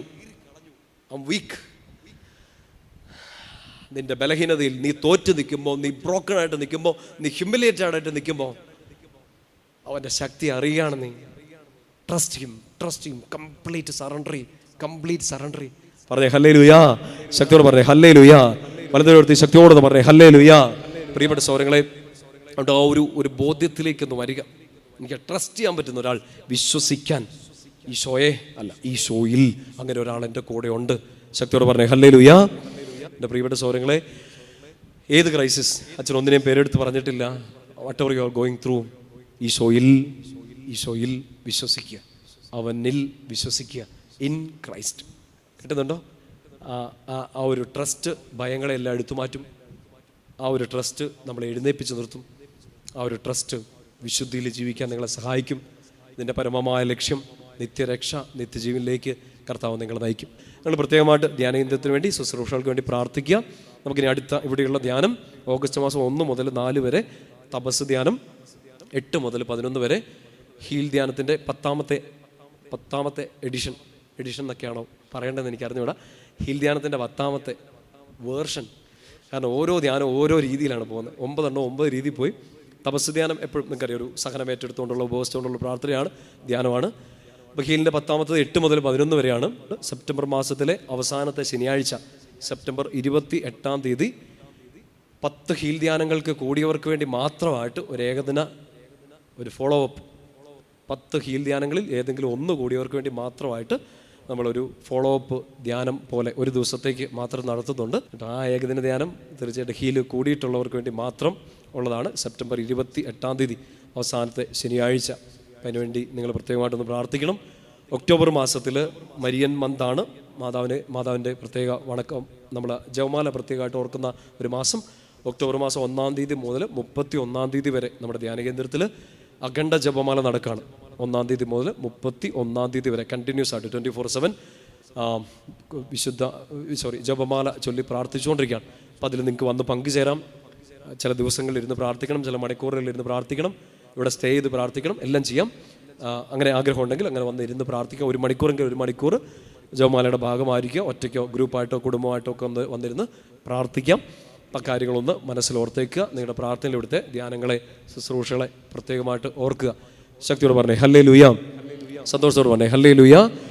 ഒക്ടോബർ മാസത്തിൽ ജപമാല മാസം ആയതുകൊണ്ട് ആ ഒരു മാസം നമ്മൾ പ്രത്യേകമായിട്ട് ഒരു മരിയൻ റിട്രീറ്റ് നടത്താൻ ഇങ്ങനെ പ്രാർത്ഥിച്ചൊരുങ്ങുന്നു. മരിയൻ റിട്രീറ്റ് നടത്താൻ പ്രാർത്ഥിച്ചൊരുങ്ങുന്നു. ഈശോ അതിനൊരു ഓപ്പണിംഗ് തന്നാൽ നമ്മളത് ചെയ്യും. അപ്പം അതിന് സാധിക്കുന്നുണ്ടെങ്കിൽ നിങ്ങൾക്കൊരു 3 ദിവസം, തീർച്ചയായിട്ടും ഒരു 3 ദിവസത്തെ ധ്യാനമായിരിക്കും അത്. അപ്പം പരിശുദ്ധ അമ്മയോട് കൂടുതൽ അടുക്കാനും ജപമാല കൂടുതൽ അടുക്കാനും ഒക്കെ ആയിട്ട് അതുവഴി ഈശോയിലേക്ക് കൂടുതൽ അടുക്കാൻ നമ്മളെ സഹായിക്കുന്ന ഒരു ധ്യാനമാണ്. ഒക്ടോബർ മാസത്തിലെ ഡേറ്റ് അനൗൺസ് ചെയ്തോളാം. മരിയൻ റിട്രീറ്റ് ധ്യാനം, അതൊന്ന് മനസ്സിലോർത്തേക്കുക.